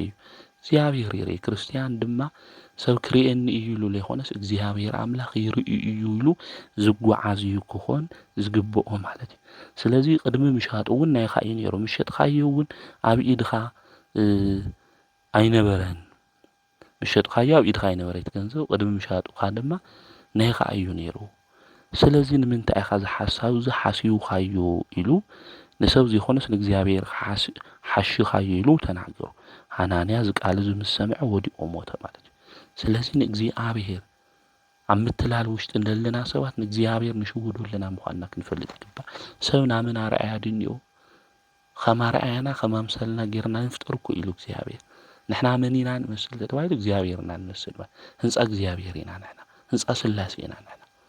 ስለዚ ንሰብ ክነታልል እንተለና ዝርኤና ኣምላኽ ቅዱስ እግዚኣብሔር እንዮ ማለት እዩ። ስለዚ ኣብ ምትላል ኣብ ዘይኮነ ሂወት ለለና ሰብ ንዕሽው ለና ብዙሕ ነገር ንገብር ሰባት እኒአና። ሓደ ሓዲኦም ነፈለጡ እውን ስቕሉል ሰብ እንዮ። ሃንፋራ ጌርና ኢና ግን ንሕና ንቆፅሮ ማለት እዩ። ነፈለጠ ሱቕ ዝብለና ሰብ እንዮ። ናይና ዓርክነት ደልዩ ናይና ሓውነት ደልዩ ነፈለጠ ሱቕ ዝብል ሰብ እንዮ። እግዚአብሔር አምላኽና ቅዱስ እግዚአብሔር ግን አኪው ዞም ነገራት እዚኦም እንድሕር ላይ ተመለስና ኮይና ኃጢአት እዩ ኃጢአት ድማ ካብ እግዚአብሔር ዝፈልየና እዩ ማለት እዩ ስለዚ ሐናንያ ለመንፈስ ቅዱስ ስለልሸወደ ቅዱስ ጴጥሮስ ኮ ይሃሚሉ ነገር ግን ሐሚል ኻን መንፈስ ቅዱስ ከተታሎ ሰይጣን ኣብ ልብኻ መንፈሱ ሐሳዋን ዊሩ ኢሉ ተናጊርዎ ተቀሲፉ እዩ ማለት ስለዚ እግዚአብሔር ከይቀስፈና ምሕረቱ እግዚአብሔር ከዕድለና ፍቅሩ ሰላም እንትክበና ካብ ኹፉእ ነገር ክንርሕቕ እዩ ዝግባእ እንተ ሓደ ኹፉእ ሰብ ምትላል ሰብ ምጭብርባር ለኽንደይ ሰብ ብሂወት ዘመንና ጭበርቢርና ንኾን እንደሽ ዓታሊልና ንኾን ወገናተይ ናብ ብዙሕ ኣሕዋትና ሂወት እኮ ተበላሽው እኮ እዩ ዝግበርለይ ዝኾንለይና ብለየድሊ ነገር ኣጭበርቢርና ይፈትወክ እየ የፍቅረክ እየ ንበልና ኣብዛ ሓዳር ንሃለወና ኣብዛ ዓርክ ንሃለወና ነገር ግን ኣብ ዝተፈላለየ ዓለም ለለዋ ኣሕዋትና ከምኡ እውን ኣሕዋትና ለለዉ ሂወት ኣጭበርቢርና ክጽልመት ዝገበርና ዘታለልና ብዙሓት እኒአና ኢና እዚ ናብ ምትላል ሂወትና ዙ መን ይርኢ እዩ እግዚአብሔር ይርኢ እዩ ዘሌና ነገር እንድሕር ኮይኑ ንሕዋትና ንሓትና ከም ዘሊኒ ነይሩ ሓፍተይ ወይ ንሓወይ ሃበኒ ማል ይሕሽ ወይ ሰሪሐ ክምልሰልካ እየ ንግዚኡ የብለይ ማልኩ ይልሕሽ ምጭብርባር ምትላል እዛ ድላይ ይኾነ እግዚአብሔር እውን ባባና ይሓዝን እዩ መቅሰፍቱ እውን እግዚአብሔር ናባና የምጽ እዩ ስለዚ ምስትውዓል ልብማል የድል እዩ ማለት እዩ ንብዙሓት አጭበርቢርና ኮይና ሰናይ ንዝገበሩና ሰባት አጭበርቢርና ህይወቶም ክበላሽው ህይወቶም ክጽልምት ዝገበርና እኮ ብዙሓት ሰባት እንየና ስለዚ ምስትውዓል ልብማል የድል እዩ ማለት እዩ ክነታልል ተለና ክነጭበርብር እንተለና መን ከይሰምዐኒ መን ከይርኤኒ ክንብል እንተለና ጸልማት ኣብኡ ክጽልምት ዘይኽእል ናይ ኩልና ሓላው ጓሳ እግዚአብሔር እዩ ንብዙሓት አጭበርቢርና ዘንበዓናዮም ሰባት እንየው ዘንበዓናየን እንየዋ ዘንበዓውን እንየዋ ማለት እዩ እዚ ሁሉ ንብዓት ድማ እግዚአብሔር ይምልከት እዩ ስለዚ ብቲ ንብዓትሱ ውሕጅ ኮይኑ ከይወስደና ናቶም ዝበደልናዮም ዘጭበርበርናዮም ሰባት ላብ ልብና ተመሊስና ንስሓ ክንኣቱ ይግባእ ስለዚ ሐናንያ አጭበርቢሩ ኣታሊሉ መወዳእቱ መቅሰፍቲ እዩ ኮይኑ ሰበይቱ እውን ድሓር መስኢኣ እያ ማለት እዩ ንሳ እውን ተማኺራ ነይራ ሰብኣያ ከም ዝሞተ እውን የፈለጠት ስለልተማኸረት እውን ክንደኢኹም ሸይጥኩም ብዙ ክንዲ ዝዋጋ ድዩ ክብላ እንተሎ ቅዱስ ጴጥሮስ እወ ኢላ ንዓ እውን ቅዱስ ጴጥሮስ ክናገራ እንተሎ ከምዚ ኢሉ እዩ ተናጊሩ ከመይ ኸን መንፈስ እግዚአብሔር ክትፈታተንዎ ሓቢርኹም እዩ ዝብላ ስለዚ ንእግዚአብሔር ክነጭብርሮ ንእግዚአብሔር ክነታልሎ ብሕብረት ክንለዓል ይግብአና ማለት ብሕብረት ንስሓ ክንኣቱ ብሕብረት ክንቆርብ ብሕብረት ናብ ቅዱስ ቤተ ክርስቲያን ንምኻድ እምበይ እግዚአብሔር ንምትላል እግዚአብሔር ንምጭብርባር ኢልና ብሕብረት እንጓዓዝ ክንኾን ይግበአን ለቅድስና ነገር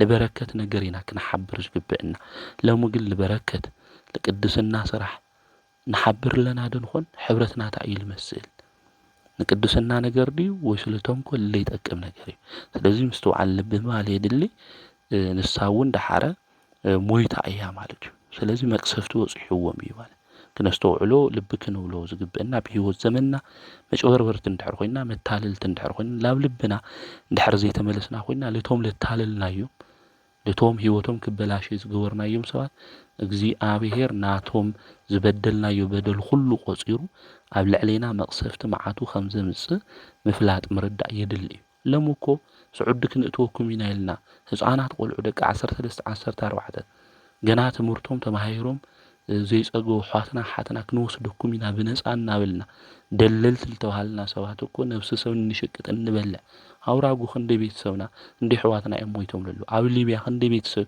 እንደ ስድራና እዩ መከራ ዝበልዕ ዘሎ አስከሬኖም ዘይተረኸቡ ክንደ ሕዋትና ወገናትና እምነዩ እንደ አዴታትን ልብን ቆሲለን ወገናት ስለዚ እንደልለና ሰባት እውን እንሸጥ ለለና መታለልት ዝኾንና ክነስተውዕል ይግበአና መወዳእታ መቅሰፍቲ መዓት እግዚአብሔር ያብ ልዕሌና ዝመጽእ ማለት እዩ ሐናንያ ከታልል ኢሉ ሓሲቡ መቅሰፍቲ እዩ ሰውይቱ ሲጳራውን ሃምኦ ማለት እዩ ካብኡ ልባዓሰ እዚኦም እኮ ብገንዘቦም እዮም እንዲያ ገንዘቦም በቃ እዚ ከፊልና ንህብዚ ኢሎም እዮም ንሕና እኮ ብሂወት ሰው ከይና ንቕልድ ኣለና ናብ ስዑድ ክንወስደኩም ኢና ላብ ኣውሮፓ ክትኣትዉ ኢኹም ኢልና ኣጭበርቢርና ደሊልና ህይወት ሰብ ክጠፍእ ኣብ ባሕሪ ንክቐሪ ዓሳ ድማ ንክበልዖ ብዙሕ ናይ ምጭብርባር ስራሕ እንሰርሕ ኢና ማለት እዩ ልቢ ሰው ዝቁሰልና ደንዳና ልቢ ዝኾንና ብዙሓት እግዚአብሔር ይንፈርሕ ንሰብለይና ሓፍር ብዙሓት እኒአና ማለት ስለዚህ ምምላስ የድል እዩ ማለት እዩ ዕለት ዕለት ንሓዋትና መርድእ እንሰምዕ ኣለና ንሓትና መርድእ እንሰምዕ ኣለና እዚ ንገብር ለለና ባዕልና ኢና ማለት እዚ ነብሲ ህንፃ እግዚአብሔር ንክፈርስ ንክጠፍእ ንገብር ለለና ሰብ ድማ እግሩ ላብሎም ርሑ ክኸድ ምንም ልየለ ኣው ስዕዱ ለለዉ ኣሕዋትና ኣሓትና እኮ ንፈልጦም ኮይና ይነግሩና እኮ እዮም ንመኻኸር ንነጋገር ኮይና እታውኡ ለሎ ሰብ እኳ ስራሕ ስኢኑ ከመይ ከም ዝሳቕ ኢለሉ ይነግሩና እዮም ይነግራና እየን ማለት እዩ ንሕና ግን ብዙሕ ነገር ከም ለሎ ጌርና ልቦም ምንም ለይፈልጡ ህፃናት ኮይኖም ዕሸላት ትሕቲ ዕድመ ዝኾኑ እናወሰድና እናደለልና ኣብ ኮንቲነር ኣእትዩና ከም ቆሎ ክጥበሱ ክቕለዉ እናገበርና መግረፍቲ እናገረፍና ብሰንሰለት እናኣሰርና ብዙሕ ስቃይ እናሳቂ እኒአና ማለት እዩ ስለዚ ምስትውዓል የድሊ እዩ ኣብ ምትላል ኣብ ምጭብርባር ለለና መወዳእታና ሃምሃናንያና ሲጳራ ከም ዝኾን ምፍላጥ ምርዳእ የድሊ እዩ ማለት እዩ ከምኡ እውን ብለሞዓንቲ ሰነ 16 ኣብ ቅዳሴና ዝንበብ ና ወንጌል ክፍሊ ኣውዚ ኣብ ማቴዎስ ወንጌል ምዕራፍ 2 ቁጽሪ 19 እስካብ ፍጻመ ዘሎ ናይ እግዚአብሔር ቃል እዩ ሄሮድስ ምስ ሞተ እንሆ ኣብ ግብጺ መልአከ እግዚአብሔር ንዮሴፍ ብሕልሚ ተረኣዮ እቶም ንነፍሲ ዝህፃን ዝደልዩ ሞይቶም እዮም እሞተስ እዚ ህፃን እንንኡን ሒዝኻ ናብ ምድሪ እስራኤል ኽድ በሎ ንሱ ድማ ተሲኡ እቲ ህፃን እንንኡን ሒዙ ናብ ምድሪ እስራኤል ተመለሰ ግና ኣርኬሌዎስ ክንዳብኡ ሄሮድስ ኣብ ይሁዳ ከም ዝነገሰ ሰሚዑ ናብኡ ምኻድ ፈርሐ ብሕልሚ ምስተገለጸሉ ድማ ናብ ምድሪ ገሊላ ኸደ እቲ ብነቢያት ናዝራዊ ክበሃል እዩ ዝተባሃለ ምእንቲ ክፍጸም ናዝሬት ናብ እትበሃል ዓዲ መጺኡ ተቐመጠ እዩ ዝብል ስለ ቃሉ ንኣምላኽና ናይ እግዚአብሔር ስሙ ዝተኸበረን ዝተመስገነን ይኹን ኣውዚ ወንጌላዊ ቅዱስ ማቴዎስ ጽሒፍልና ዘሎ መማት ሄሮድስን ናብ ናዝሬት ድማ እምቤትና ቅድስተ ቅዱሳን ድንግል ማርያም ምስ ወዳ ምስ ኢየሱስ ክርስቶስ ከም ዝተመለሰት እዩ ዝነግረና ሎማዓንቲ ሰነ 16 ብኦርቶዶክሳዊ ተዋህዶ ቤተ ክርስቲያን ኣብ መጽሓፈ ስንክሳር ክናንብብ እንተለና መልአከ እግዚአብሔር ንዮሴፍ ብሕልሚ ዝተገለጸሉ ዕለት ምዃኑ ቅድስቲ ቤተ ክርስቲያን ተነግረና እያ ሰነ 16 ነዚ እዩ እውን ቅዱሳን ኣቦታትና ምስ ናይ ዕለቱ ስንክሳር ሓደ ብምግባር እቲ ቅዱስ ወንጌል ኣብ ግጻዊ ዕለት ዕለት ናይ ቅዳሴ ዝንበብ ምስ ስንክሳር ሓደ ንክኾን እዚ ስርዓት እዚ ዝሰርዑልና ማለት እዩ ስለዚ ሄሮድስ ምስ ሞተ እዩ ዝብል ንጎይታና መድኃኒትና ኢየሱስ ክርስቶስ ኣብ ቤተልሔም ምድረ ይሁዳ እዩ ጎይታ ኢየሱስ ተወሊዱ ካብ ምብራቕ ድማ ዝመጹ ሰብኣ ሰገል ነይሮም ከኸው ብምብራቕ ርኢና ክንሰግደሉ መጺና ኢና እሞ እቲ ዝተወለደ ንጉስ ኣይሁድ ኣበይ ኣሎ እናበሉ ናብ ኢየሩሳሌም በጽሑ ንጉስ ሄሮድስ እዚ ሰሚዑ ደንጊጹ እዩ ስልጣን ዝወስደለይ መን እዩ መጺኡ ኢሉ ኩሎም ህዝቢ ኢየሩሳሌም እውን ምስኡ ደንገጹ እዩ ዝብል ንሱ ድማ ንኩሎም ሊቃነ ካህናት መምህራን ህዝቢ ኣኪቡ ክርስቶስ ኣበይ እዩ ዝውለድ ኢሉ ጠይቕዎም እዩ ንሳቶም እውን ኣቲ ቤተልሔም ምድረ ይሁዳ ንህዝበ እስራኤል ዝሕልዎም ንጉስ ካባኺ ክወፅእ እዩ እሞ ካብ ነገስታት ይሁዳ ከቶ ኣይትንእስን ኢኽ ዝብል ብነቢዩ ተጻሒፉ እዩ ስለዚ ኣብ ቤተልሔም እዩ ዝውለድ ኢሎም ተናጊሮሞ እዮም ብድሕሪ እዞም ሰብኣ ሰገል እዚኦም ብሕቡእ ጸዊዑ ከምዚ ኢሉ ተናገሮም ናብ ቤተልሔም ሰዲድዎም ኸይድኹም ብዛዕባ እቲ ህፃን ብጥንቃቐ መርምሩ ምስ ረኸብኩሞ ድማ ኣነ መጺአ ምእንቲ ክሰግደሉ ንገሩኒ ኢሉ ንክርስቶስ ክሰግደሉ ይኾነ ሄሮድስ ክቐትሎ እዩ ናይ ሽንገላ ቃል ዝበሃል ናይ ከንፈር ክፍኣት ንግግር ዝበሃል እዚ እዩ ማለት እዩ ንሳቶም እውን ካብቲ ንጉስ ሰሚዖም ኸይዶም ብምብራቕ ዝረኣይዎ ኮኸብ እቲ ህፃን ዘለዎ ቦታ ድማ በፂሖም እዮም። እቲ ኮኸብ እውን ጠጠው ኢሉ እዩ። ካብ መጠን ብልዓል ተሓጒሶም ናብኡ እቲ ህፃን ምስ ማርያም ንኡ ረኣይዎ ተደፊኦም ድማ ሰገድሉ እዩ። ሳጽኖም ከፊቶም ከዓ ወርቅን ዕጣንን ከርቤን ገጸ በረከት ኣቕሪቦምሉ እዮም ማለት እዩ። ናብ ሄሮድስ ግን የተመለሱ መልአከ እግዚአብሔር ብሕልሚ እንታይ ኢልዎም በቲ ዝመጻኹሞ ከይትኸዱ ኢሉ። ምክንያቱ ክርስቶስ ረኺቦሞ እዮም እያ። ክርስቶስ ምስ ረኸብና እዩ ኣብ ልብና ምስ ነገሰ በቲ ቀደም ንኸዶ ዝነበረና ንሓጢኣት መንገዲ እኮ ተመሊስና ይንኸድ ብጽድቂ መንገዲ እዩ። ኣእጋርና ናይ ቅዱስና መንገዲ ምኻድ ጀሚረን ኣፍንጫና ጽቡቕ መዓዛ ምሽታት ጀሚሩ ተመሊስና እኮ ብሓጢኣት ይንኸድ። ስለዚ እዞም ሰብዓ ዘገል እዚኦም ክርስቶስ ምስ ረኸቡ ተመሊሶም ብቲ ናብ ሞት መንገዲ ይኾኑ ተመሊሶም ብኻሊእ መንገዲ እዮም ኸይዶም። ስለዚ ኣምላኽና ንሱ ኢየሱስ ክርስቶስ ምስ ረኸቡና እዩ ናይ ቤትና ቅዱሳን ድንግል ማርያም ኣማላድነት ምስ በዝሐልና ድንግል ማርያም ምስ ወዳ ምስ ኢየሱስ ክርስቶስ ናያ ጣዕሚ ፍቕራ ተረዲእና ናብ ወዳ ምሕረት ተመልኪትና ተመሊስና ብሓጢኣት መንገዲ ይንኸድ። ስለዚ ንሳ ንእተው ናብ ቅዱስ ቁርባን ድማ ንምጻእ ስለዚ ብኻሊእ መንገዲ እዮም ናብ ዓዶም ተመሊሶም። ስለዚ ሄሮድስ ክቆስለው ድማ ስለ ዝደሊ መልአክ እግዚአብሔር እውን ተገሊጹ ንዮሴፍ ተራእይዎ ሄሮድስ ነዚ ህፃን ክቆስሎ ይደሊ እዩ እሞ ተስ ነዚ ህፃን ንንኡ ሒዝካ ናብ ግብፂ ህደም ኢሉ ተናጊሩ ኣነስ ካብ ልነግረካ ኣብኡ ጽናሕ ኢልዎ እዩ።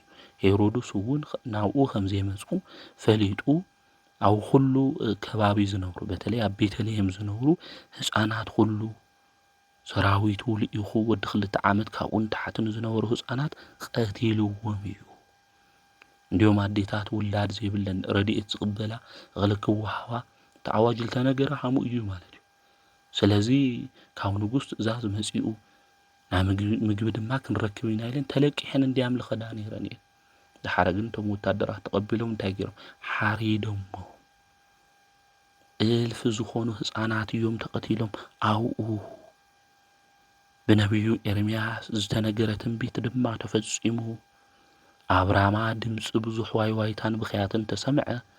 ራሔል ምእንቲ ደቃ በኸየት ሞይቶም እዮም እሞ ምጽናዕና ኣቤት ዝብል ቃል ተፈጺሙ። ኢየሩሳሌም ቤተልሔም ብዓውያት ኣዴታት ድማ ተመልአት። እዚ ጨካን ንጉስ እዚ ክርስቶስ ክረኽቦ እየ ኢሉ እዚ ነገር እዚ ስለዝገበረ ዓውያትና ብኽያት ኾነ። ራሔል እውን ምጽናዕና ኣብያ ምክንያቱ ደቃ ሞይቶም እዮም። ከም ራሔል ዝበላ ኣዴታትና እኒአዋ እየን። ዓድና እውን ራሔል ኮይና እያ ኸዚ ምጽናዕና ዓብይዋ ቅድሚ 3-4 ዓመት ዘሕለፍናዮ ነገር ከይኣኽለና ቁስልና ገና ከይተጸረገ ኣብዚ ተመሊሱ ኣብ ልዕሊ ቁስልና ጨው ክውስኽ ብዙሕ ነገር ንሰምዕ ኣለና ኢና። እግዚኣብሔር ሰላም ይዓድለና። ድሕሪ እዚ ሄሮድስ ሞይቱ እዩ ዝኩሉ ግፍዕ ዝፈጸመ ሄሮድስ ሞይቱ እዩ። ስለዚ መልአከ እግዚአብሔር ንዮሴፍ ብሕልሚ ተራእዩ እቶም ንነፍሲ ዝህፃን ዝደልዩ ሞይቶም እዮም እሞ በለ። ስለዚ ተስ ነዚ ህፃን ንንኡ ሒዝካ ናብ ምድሪ እስራኤል ክድበሎ እሱ ድማ ተስኡ ነቲ ህፃን ንንኡ ሒዙ ናብ ምድሪ ግብፂ ኸይዱ። እዚ ቃል እዚ ዝመልአክ እዚ ዝተናገረሉ ንዮሴፍ ድማ ዝተራእየሉ ብሎማዓንቲ ሰነ 16 ምዃኑ ቅድስቲ ቤተ ክርስቲያን ትነግረና። መጽሓፈ ስንክሳር እውን ክናነብብ እንተለና ወአስተርአዮ መልአክ ለዮሴፍ በህልሚ ይብለን። ለዮሴፍ ብሕልሚ መልአከ እግዚአብሔር ተራእይዎ ኢላ ቅድስቲ ቤተ ክርስቲያን ትነግረና። በዓሉ እውን መዘከርታ እውን ብሎማዓንቲ ትገብር እያ ማለት እዩ። ኣብቲ ግዜ እሱ ናብ ቡኡ ተኪኡ ኣርኬላኦስ ዝበሃል እዩ ነጊሱ ንሄሮድስ ወዱ ማለት እዩ። ስለዚ ኣብ ይሁዳ ከም ዝነገሰ ፈሊጡ ናብ ምንታይ እዩ ኸይዱ? ናብ ገሊላ እዩ ኸይዱ። ብነቢያት ናዝራዊ ክበሃል ዝተባሃለ ምእንቲ ክፍጸም ናዝሬት ናብ ትበሃል ዓዲ ኸይዱ ተቐመጠ እዩ ዝብለና። ስለዚ ጎይታ መድሓኒት ኢየሱስ ክርስቶስ ክስቀል እንተሎ እውን ኢየሱስ ናዝራዊ ንጉስ ኣይሁድ እዚ ክቕልዱ እንተለዉ ተናገርዎ እዩ። ከምኡ እውን ኣብቲ መስቀል ተሰቂሉ እናሃለየ ዝፀሓፍዎ እዩ ማለት። ስለዚ ኣብ ናዝሬት ስለ ዝዓበየ ናዝራዊ ተባሂሉ ክርስቶስ ተጸዊዑ ክስቀል እንተለውን ትጽሑፍ ዝነበረ በሰለስተ ቋንቋ እዩ ተጻሒፉ ኢናንያ ኢልና ንጽውዖ ማለት እዩ። ኢየሱስ ናዝራዊ ንጉሰ አይሁድ ኢልና ትጽሑፍ ማለት እዩ። ልክዕዩ ንጉሰ አይሁድ መድኃኒት ንሱ ኢየሱስ ክርስቶስ ኣብ መስቀል ነጊሱ እዩ ውዒሉ ንሶም የተረድእዎ ነገር ግን በሚስጥር ንክናገሩ እግዚአብሔር ገይሩ እዩ። እንዲዮም ንሳቶም ንጉስ አይሁድ እየ ዝብል ኢሉ ኢየሱስ ይናገር እዩ ኢልካ ጸሓፍ የምልዎ ንሱ ግን ኢየሱስ ንጉስ ናዝራዊ ንጉስ አይሁድ ኢሉ እዩ ጽሒፉ ለምንታይ አምዚ ኢልካ ጽሒፍካ ክብልዎ ተለዉ ንጲላጦስ ዝጸሓፍዎ ጽሒፈ እየ ኢሉ እዩ እንዲያም መሊሱሎም ማለት። ስለዚ ናዝራዊ ንክበሃል ኣብ ናዝሬት ኸይዱ ጌታ መድኃኒት ኢየሱስ ክርስቶስ ተቐሚጡ እዩ ክስቀል እንተለውን ንጉሰ አይሁድ ምዃኑ ኢየሱስ ናዝራዊ ልብል እውን ከም ዝተጻሓፈ ምፍላጥ ምርዳእ የድሊ እዩ። ስለዚ ቅዱስ ቤተ ክርስቲያን ብለማዓንቲ ንዮሴፍ መልአክ እግዚአብሔር ከም ዝተረአዩ ብዚ ምኽንያት እውን ዝንበብ ና ወንጌል ቃል ከምኡውን እተምህረና ቤትና ቅድስተ ቅዱሳን ድንግል ማርያም ወዳ መድኃኒት ንሱ ኢየሱስ ክርስቶስ ሒዛ ናብ ኢየሩሳሌም ንክትምለስ መልአክ እግዚአብሔር ንዮሴፍ ዝተናገረሉ መዓልቲ ምዃኑ ቅዱስ ቤተ ክርስቲያን ብዚ ትነግረና ተረድእና ቤትና ቅድስተ ቅዱሳን ድንግል ማርያም ወዳ መድኃኒት ንሱ ኢየሱስ ክርስቶስ ሒዛ ብዙሕ መከራ ተቐቢላ እያ። ቤትና ቅድስተ ቅዱሳን ድንግል ማርያም ናብ ምሕረት ቃል ኪዳን ዝተዋሃባ ወላዲተ አምላክ ንዙ እያ ክትጸልይ እንተላ ወደይ መድኃኒተይ ኢየሱስ ክርስቶስ ምሳኻ ብዝተቐበልኽዎ መከራ ናብ ዓዲ ካብ ዓዲ ብዝተሰደድኽዎ እዚ ኩሉ ዘክር ኣስታውስ ንሓጣን ድማ መሓሮም ኢላ ቤትና ቅድስተ ቅዱሳን ድንግል ማርያም ትጽሊ እያ። የካቲት 16 እናኽብሮ ዓመታዊ ክብረ በዓል ናብ ምሕረት ቃል ኪዳን ዝተቐበለትሉ ቤትና ቅድስተ ቅዱሳን ድንግል ማርያም ጎይታ ናብ ዝተቐበረሉ ጎልጎታ ኸይዳ ንመድኃኒት ንሱ ኢየሱስ ክርስቶስ ከምዚ ኢላ እያ ጸልያ ብእግዚአብሔር ኣብ ኣቦኻ ከምኡውን ብናይኻ ሹም ሕያዋይ ብዝኾነ ብመንፈስ ቅዱስ ሹም ይልምነካ ኣለኹ ዝወደይ ሓጣኣን መሓረለይ ምኽንያቱ ንሓጣኣን መከርኦም ኣብ ሲኦል ዝበጽሖም መከራ ሁሉ ቤትና ቅድስተ ቅዱሳን ድንግል ማርያም ተመልኪታ ስለ ዝነበረት ስለዚህም ቤትና ቅድስተ ቅዱሳን ድንግል ማርያም ናልበይ ነገር ፈጽመለይ እዞም ሓጣን እዚኦም ድማ መሓሮም ኢላ ጸለየት። መድኃኒት ንሱ ኢየሱስ ክርስቶስ ድማ ናብንኡ ወረደ ኣኢላፍ መላእክት ተኸቲሉ ወዳ ኢየሱስ ክርስቶስ እንታይ ክገብረልኺ ክብላ እንተሎ ኣምላኽ ዝወለደት ብድንግልና ዝጸንዐት እምቤትና ቅድስተ ቅዱሳን ድንግል ማርያም ዝኽረይ ዝገበረ ሹመይ ዝጸውዐ ንዝጠመየ ዘብልዐ ዝጸምአ ዘስተየ ቤተ ክርስቲያን ዝሰርሐ ዕጣን ከምኡውን ንቤተ ክርስቲያን ንዋያተ ቅዱሳት ዝሃበ ከምኡውን ድርሳነይ ዘንበበ ተኣምረይ ዝተናገረ ዝሰምዐ ዝተርጎመ ዘምሐረ ዓይኒ ዘይረአየቶ እዝኒ ዘይሰምዐቶ ብልቢ ሰብ ድማ ዘይተሓሰበት ጽቡቕ ዋጋ ሃቦ በለት። ቤትና ቅድስተ ቅዱሳን ከምዚ ክትብል እንተላ ወዳ ኢየሱስ ክርስቶስ ዝለመንኽዮ ሁሉ ይኹነልኺ በአማኑኤል ሹመይ ብባዕለይ መሓልኹ ኢሉ ቃል ኪዳን ኣትዩላ እዩ። የካቲት 16 እዚ ኣብ ኦርቶዶክሳዊት ተዋህዶ ቤተ ክርስቲያን ወርሐ ምስዓተ ዕለት 16 ኪዳነ ምህረት እናበለት እታኸብር ተስፋ ኣቦ ዝተፈጸመ ብድንግል ማርያም እዩ። እግዚአብሔር ኣቐዲሙ ብዙሓት ቅዱሳን ቃል ኪዳን ኣትዩሎም እዩ። ላኽና ቅዱስ እግዚአብሔር ንኣዳም ዝኣተወሉ ቃል ኪዳን ዝተፈጸመ ካብ ድንግል ማርያም ተወሊዱ እዩ። ናይ ኖህ መርከብ እንብላ ቀስተ ደመና ድንግል ማርያም እያ። ደመና ማይ ከም ዝሽከም ሁሉ ማይ ሕይወት ዝኾነ ኢየሱስ ክርስቶስ ተሸከመት ኣንቲ ውእቱ ዘበኣማን ደመና እንብላ ኣማናዊት ደመና ንብላ ቤትና ድንግል ማርያም እያ። ናይ አብርሃም ቃል ኪዳን እውን ዝተፈጸመ ብድንግል ማርያም እዩ። ኪዳነ መልከ ጸዲቅ፣ ኪዳነ ዳዊት፣ ኪዳነ ሙሴ እዚኦም ኩሎም እግዚኣብሔር ቃል ኪዳን ኣትይውሎም እዩ። ናይ አበው ቃል ኪዳን ዝተፈጸመ ግን ብእንቤትና ብቅድስተ ቅዱሳን ብድንግል ማርያም እዩ። እሳ መድኃኒት ንሱ ኢየሱስ ክርስቶስ ዝወለደት እያ። ቤትና ቅድስተ ቅዱሳን ድንግል ማርያም ህብስተ ሕይወቱ ዝኾነ መድኃኒት ንሱ ኢየሱስ ክርስቶስ ዝወለደት ምንም ጸጋ ድማ ዘይጐደላ እመ ብርሃን እያ። ስለዚህ ቤትና ቅድስተ ቅዱሳን ድንግል ማርያም እግዚአብሔር ናይ ምሕረት ቃል ኪዳን ስለ ዝሃባ ናይ ቃል ኪዳን ኣዶ ድማ ስለ ዝኾነት ዕለት 16 መዘክርታ በዓላ ንገብር ኢና። እዛ ኣዶ እዚኣ ናይ ዘመድና መመክሒት እያ። ትምክህተ ዘመድነ ማርያም እናበልና እናምስግና ንዙ እዩ። እዛ ኣዶ እዚኣ እግዚአብሔር ዝመረጻ እያ። ኣዲኡ ንክትኾን ምሕደሪቱ ንክትኾን ካብኣ ድማ ንክውለድ ምክንያተ ድኂን ድማ ንክትኾን ኣምላኽና ቅዱስ እግዚአብሔር ንድንግል ማርያም መሪጽዋ እዩ። ስለዚህ እዛ ቅድስተ ቅዱሳን ድንግል ማርያም ቃል ኪዳን ዝኣተወላ ወርሓዊ በዓል እዩ። እግዚአብሔር ምስ ቅዱሳን ቃል ኪዳን ኣትዩ እዩ። ምስ ቅዱስ ዳዊት ቃል ኪዳን ኣትዩ እዩ። ምስ ቅዱስ ሙሴ እውን ቃል ኪዳን ኣትዩ እዩ። ምስ አብርሃም እውን ቃል ኪዳን ኣትዩ እዩ። ናይ እዚኦም ኩሎም ቃል ኪዳን እግዚአብሔር ፈጺሙ እዩ።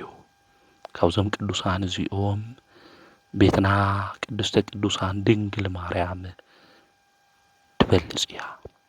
ዳዊት ተተመረጸ እስራኤል ክገዝእ እዩ። አብርሃም ተተመረጸ ከአምልኮተ ጣዖት ንኣምልኮተ እግዚአብሔር ንከምጽእ እዩ። ሙሴ ተተመረጸ እስራኤላውያን ንክመርሕ እዩ።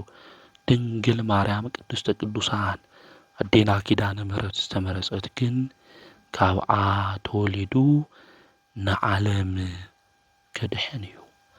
ስለዚህ ሎሚ እናኽብሮ በዓል ናይ ቤትና ቅድስተ ቅዱሳን ድንግል ማርያም ኪዳነ ምሕረት ብቅዱስንኡ ዝጸውዐና ዘድሐንና ዝተበዥወና ኣብ መስቀል ተሰቒሉ ድማ ኣክሊለ ሦክ ደፊኡ ንዓይ ንዓኻትኩምን ናይ ሕይወት ኣክሊል ዝሃበና ክዳኑ ተገፊፉ ናይ ጸጋ ክዳን ዝኸደነና ኢዱን እግሩን ተሸኪሩ ንዓና ንዓይ ንዓኻትኩሚ ካብ ማእሰረ ሰይጣን ዘድሐነና ቆሲሉ ብቁስሉ ድማ ንኹልና ዝማረኸና ብፍቕሩ ዝገዝአና ዝወለደት እምቤትና ቅድስተ ቅዱሳን ድንግል ማርያም ቃል ኪዳን ዝተዋሃበትሉ ዕለት እዩ።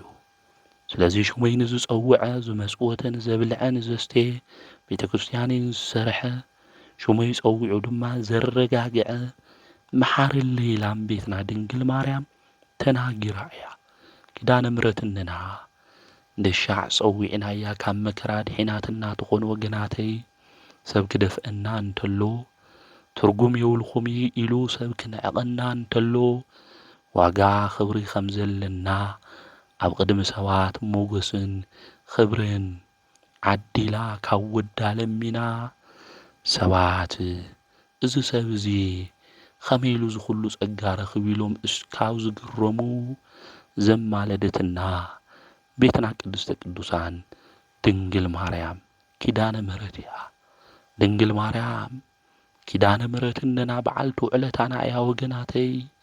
ናይ ክንደይ ሰብ ንበዓት ሓቢሳ ኪዳነ ምሕረት ብዙሓት እኮ ናብኣ በኺና ሓዚንና ኣማልድና ጐደሎና ምልኢ ኣረጋግዐና ኢልናያ እኮ ዝጐደለና ኩሉ ንክመልእ ዝጠፍአና ነገር ድማ ንክምለስ ዝገበረትልና أدينا كيدان مرت يا كيدان مرت إننا استبلاشو نجر تستخاخل لنا مخانات نزخنا دما ولا تابنا سراح نزيبلنا دما سراح تهابنا استبلاشو بزح نجر كلي خليو نكيدان مرت عمالادنة عامينو نجرو زي استخاخل سبيل لي بأعمالادنتنا تأويلنا بناي ودا محرت بناي دما عمالادنت كيدان مرت نزعامنا قال كيدان آمينو دما نستوقعزو وجناتي بزح نجر يقبرو الإيو مسكراتنا كلنا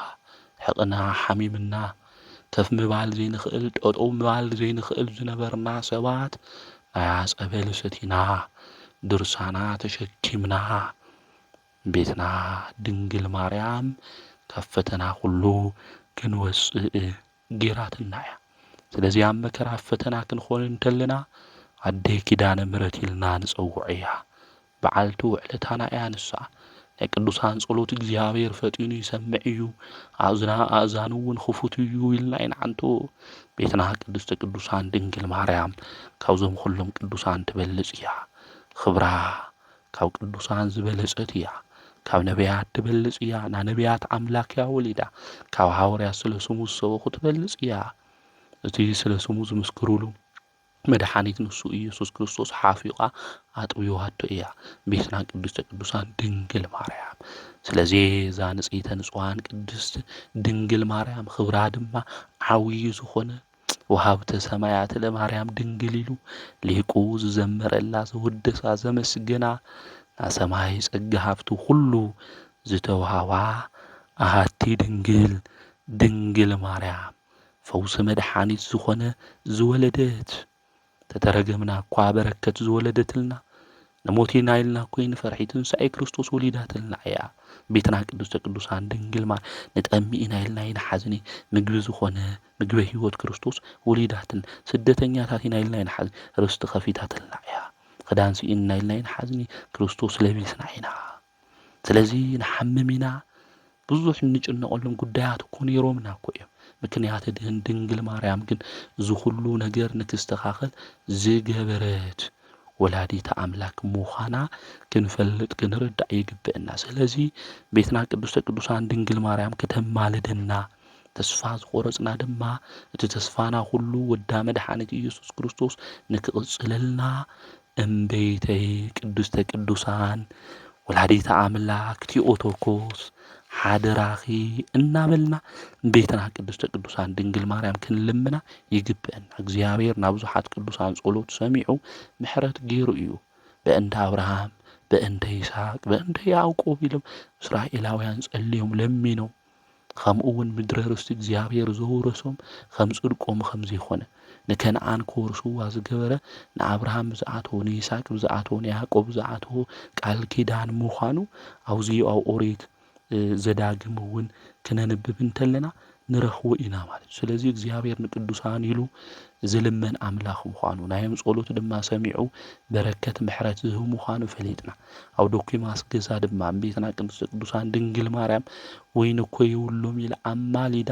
እቲ ማይ ላብ ወይን ተቐይሩ ናይና ህይወት እውን ማይ ልብል ናብ ህይወት ላብ ልጥዕም ነገር ሁሉ ንክቕየር ዝጎዱልና ነገራት ሁሉ ንክመልእ ዝተሸገርናሉ ነገራት ሁሉ ንክስተኻኸል ቤትና ኪዳነ ምሕረት ንክታማልደና ክንጽልይ እዩ ዝግብአና ማለት ስለዚህ ቤትና ቅድስተ ቅዱሳን ድንግል ማርያም እታማልድ ያ ጥቕሱ እውን እኮ የድልየና ቤትና ቅድስተ ቅዱሳን ድንግል ማርያም በህይወትና ብዙሕ ነገር ጌራ እያ ክንውለድ እንተለና እውን ሹማ እናሰማዕና ማርያም ልብል ስም እናሰማዕና ኢና ሁልና ተወሊድና ስለዚህ ዛም ቤትና ቅድስተ ቅዱሳን ኪዳነ ምሕረት እንና ብዙሕ ነገራዊ ህይወትና ጌራ እያ ከዝውን ዝጉድልና ነገራት ሁሉ ንወዳነ ነገራት لنفسنا لسجانا مدحاني زخونو نجارات خلو لمينا كتمالدنا وداونا يعلم منا سميعون عدنا خلو سلام انتي كبنا فقر من انت كبنا بيتنا قدوسان دنجل مريم تمالدنا كاو غانين قطري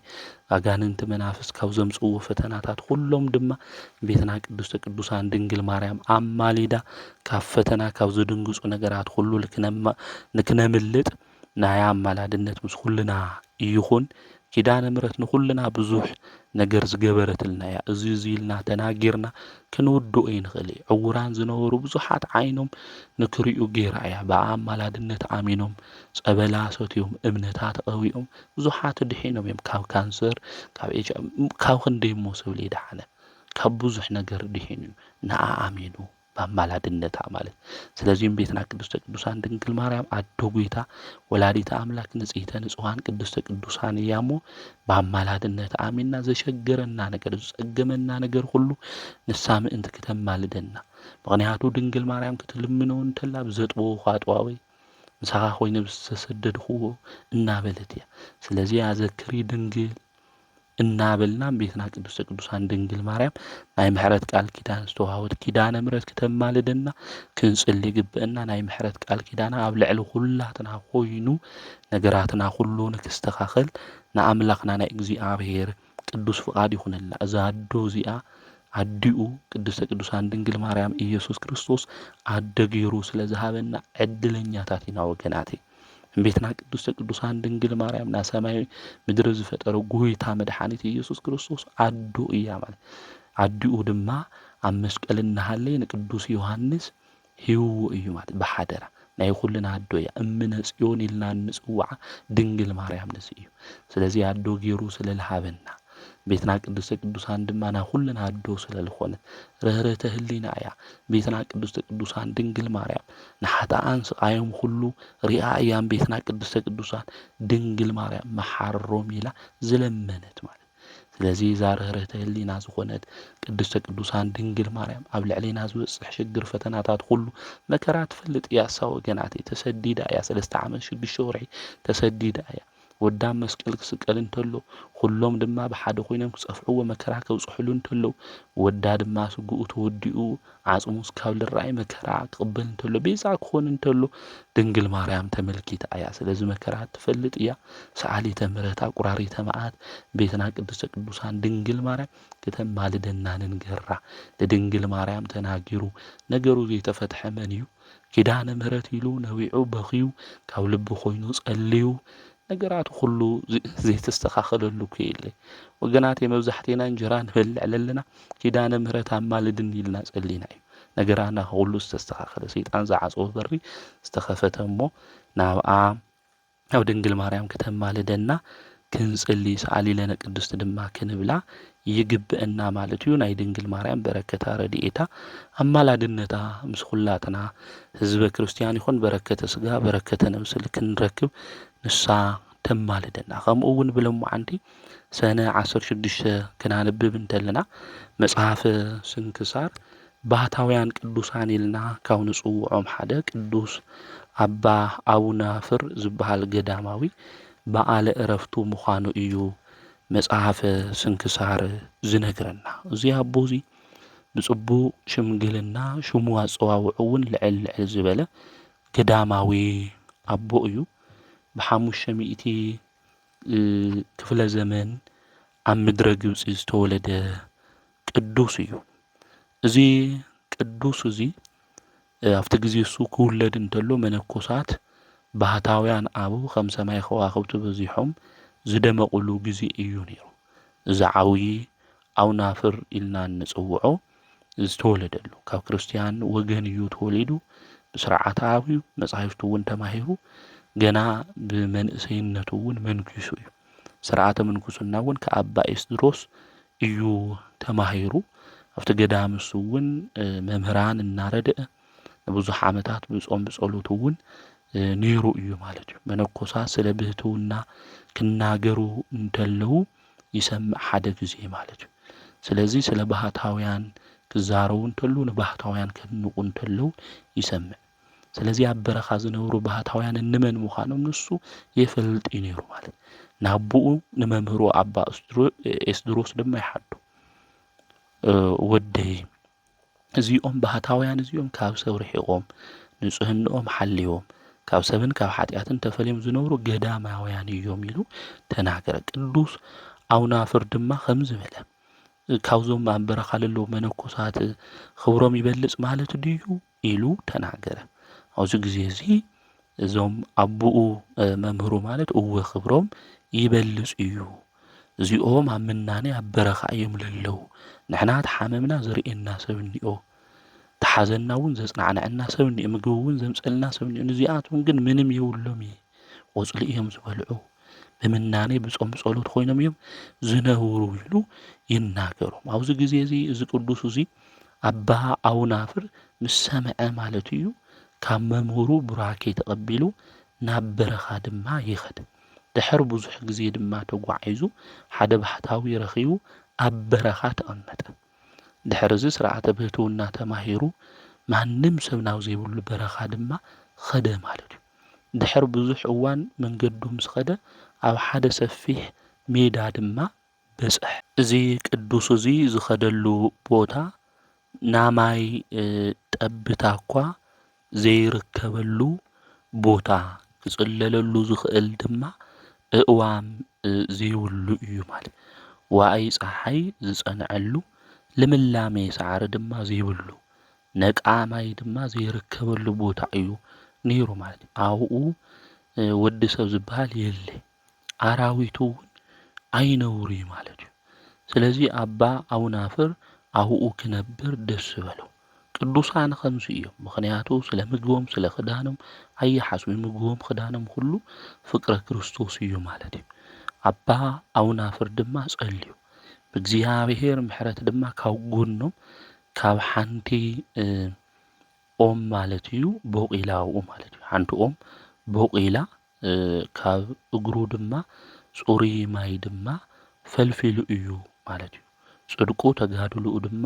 ቀጺሉ ዓመታት ድማ ሓሊፉ ማለት እዩ ክዳኖም ብፀሓይ ብቁሪ ወዲኦም ቆጽሊ እዮም ዝኽደኑ ነይሮም ሰብ ከይረኣዩ ድማ ንስሳ ዓመታት ብተጋድሎ እዞም ቅዱስ እዚኦም ጸንሑ ብጣዕሚ ዝኸብድ እዩ ወገናት ሰብ ከይረኣኻ ገጸ ሰብ ንስሳ ዓመት ብምናን ያበረኻ በይንኻ ኮይንኻ ምንባር ብጣዕሚ ከቢድ እዩ ስለዚ እዞም ቅዱስ እዚኦም እግዚአብሔር ነመስግኑ ክዳኖም ተወዲኡ እንዲያም ዝሽፍኖም ዝነበረ ጭሕሞም እዩ ማለት እዩ ናይዞም ቅዱስ ኣቦ እዚኦም ማለት እዩ ድሕሪ ዝተወሰነ ግዜ ኣባ በፍኖትዮስ ዝበሃል ናይ ባህታውያን ዜና ዝጸሓፈ ኣቦ ናብኦም ይመጽእ ናብኦም ምስ መጽአ ድማ ኣውናፍር እዚ ሰይጣን ከይኾን ኢሎም የማዕትዉ ማለት እዩ ኣብዚ ግዜ እዚ ከማዕትዉ እንተለዉ ብመስቀል ማለት እዩ ኣቡነ ዘበሰማያት ጸልዮም ኣባ በፍኖትዮስ እዩ ከምኡ እውን ኣባ በፍኖትዮስ እውን ፍርሓት ነይርዎ ማለት እዩ ድሕሪ እዚ ናይ ፍርሓት እውን ልክለቅቕ ና ሰይጣን ፈተና ላይ ምዃኑ እውን ፈሊጦም ብሓደ ኮይኖም ጸልዮም ናይ እግዚአብሔር ሓያልነት ድማ ተናገሮም ድሕሪ እዚ ናብዚ በረኻ እዚ ከመይሉ ከም ዝመጸ ኣብዚ በረኻ እዚ ከመይሉ ከም ዝነበረ እዚ ዝመጸ ናብኦም ኣባ በፍኖትዮስ ንኣባ ኣውናፍር ይልምኖም ኣባ ኣውናፍር ድማ ይምልሱሉ ይነግርዎ ማለት እዩ ኣብ ገዳም እየ ዝነብር ነይረ ነገር ግን ኣብ ገዳም ዝነብሩ ኣቦታት ናባህታውያን ናብርኦም ህይወቶም እንታይ ምዃኑ ክናገሩ እንተለዉ ሰሚዐ ኣነ እውን ናብዚ በረኻ ዝመጽአ እየ ናብዚ በረኻ እዚ መጽአ ድማ ይነብር ኣለኹ ኢሉ ተናጊርዎም መንፈሳዊ ተጋድልኡ እንታይ ምዃኑ ኣብ 60 ዓመት ድማ ንዓኻ ጥራሕ እየ ገጽ ርኤ ናሰብ ገጽ ድማ ርኤ የፈልጥ ኢሉ ኣብዚ ግዜ እዚ ይነግሮ ማለት እዩ ኣብዚ ግዜ እዚ ከምኡ ኢሉ ክናገሮ እንተሎ ናይ እግዚአብሔር መልአክ ድማ መጺኡ ናይ ጎይታና መድኃኒትና ኢየሱስ ክርስቶስ ስጋና ደም ድማ ሃቦም ድሕሪ እዚ ካብቲ ዝምገብዎ ዝነበረ ፍረ ንእሽተይ ምግቢ ተመጊቦም ኣባ ኣውናፍር መልክዑ ተለዊጡ ከም ሓዊ ኾነ ኣብ ቅድሚ እግዚአብሔር ድማ ተንበርኪኹ ሰገደ ንኣባ በፍኖትዮስም ሰላም በሎ ድሕሪ እዚ ነብሱ ካብ ስጉኡ ድማ ተፈለየት ቅዱስ በፍኖትዮስም ብፀጉሪ ክዳን ድማ ገኒዙ ንዛቦዚ ቀቢርዎ እዩ ድሕሪ እዚ ኣብዚ እየ ዝነብር ኢሉ ሓሲቡ እታ ዝነበረት ንምግቢ ትኾን ነበረት ንኣባ ኣውናፍር ድማ ወዲቓ እቲ ዝነበረ ማይ እውን ፍልፍል ደሪቑ ማለት እዩ ድሕሪ እዚ ኣባ በፍኖትዮስም ናብ ዓለም ተመሊሱ ናይ ገዳማውያን ዜና ሁሉ ናይ ቅዱስ ኣባ ኣውናፍር ዜና እንታይ ምዃኑ እውን ብእግዚአብሔር ፍቃድ ሰቢኹ እዩ ተናጊሩ እዩ። ስለዚ እዚ ባህታዊ እዚ ብለምዓንቲ ሰብኪ ራእየ ንስስ ዓመት ዝነበረ ኣምላኹ ቅዱስ እግዚኣብሔር እውን ዘገልገለ ቅዱስ ኣቦ ኣባ ኣውናፍር ዝተባሃለ ባህታዊ ብለምዓንቲ በዓለ ዕረፍቱ ምዃኑ እዩ መጽሓፈ ስንክሳር እውን ዝነግረና። ከምኡ እውን ናይ ቅዱሳን ባህታውያን እውን ብለምዓንቲ ዓመታዊ ክብረ በዓሎም እዩ። ኣብኡ ቅዱሳን ባህታውያን ብፍላይ ድማ ዝተሰወሩ ቅዱሳን ባህታውያን ብለምዓንቲ ዓመታዊ ክብረ በዓሎም እዮም። እዞም ስውራን ባህታውያን ካብ ዓለም ርሒቆም ኣብ በዓቲ ተወሲኖም ምስ ፈጣሪኦም ብጸሎት ንዓለም ኩሉ ሰላም ድማ ዝጽልዩ እዮም። ካብ ዓይኒ ሰብ ድማ ዝተሰወሩ ኣቦታት ኣዴታት እዮም። ጸሎቶም ፈጣኒ በረከቶም ድማ ዘድሕን እዩ እሞ ናይዞም ቅዱሳን እዚኦም ኩሎም ባህታውያን በረከቶም ረድኤቶም ኣማላድነቶም ምስ ኩሉና ይኹን። ናይዞም ባህታውያን እዚኦም መግለጺኦም እንታይ እዩ እንተለና ገዳማዊ ህይወት እዩ፣ ትግሃ ጸሎት እዩ፣ ከምኡ እውን ተጋድሎ ጾምን ጸሎቱን እዩ። በዚ ህይወት እዚ እዩ ቅዱስ ኣቦ ኣውናፍር እውን ሓሊፉ ብለምዓንቲ እውን ሰነ 16 ዓመታዊ ክብረ በዓል ቅዱስ ቤተ ክርስቲያን ኣብ ኩለን ዓለም ለኸ ኣብያተ ክርስቲያናት ብድምቀት በዓሉ ዝኽበር ቅዱስ ኣቦ እዩ። መጽሓፈ ስንክሳር እውን ዝነግረና ንዚ እዩ። ኣምላኽና ቅዱስ እግዚአብሔር እስካብ ኸዚ ብምሕረቱ ሓልዩ ንህይወትና ዝጠቅም ንዓና ድማ ናይ ጽድቂ መንገዲ ዝመርሕ ቃሉ ስለ ዝመገበና ስለ ዘምሃረና ሽሙ ዝተኸበረን ዝተመስገነን ይኹን። እዚ ትምህርቲ እዚ ናብ ኩሉ ምእንቲ ክበጽሕ ሼር ግበርዎ። ላይክ ዘይገበርና ንሕና ክንቐሪ እንተለና ዲስላይክ እናገበሩ እቲ ትምህርትታት ንክወርድ ከምኡ እውን ዩቲዩብ ዋርኒንግ ንክብ ዝገብሩ ሰባት እኒኦ። ብዙሓት መንፈሳዊ ቻናላት ዝነበራ ትዕፀው እንተለዋ ንምልከትና 200 ዝነበረን ዋላማን። ስለዚ ንሕና ላይክ ነገበርና እቲ ትምህርቲ እናጀመርና ሼር ነገበርና ካልኦት እውን ንክሰምዑ ክንገብር ይግብአና። ወስብሐት ለእግዚአብሔር ወወላዲቱ ድንግል ወለመስቀሉ ክቡር።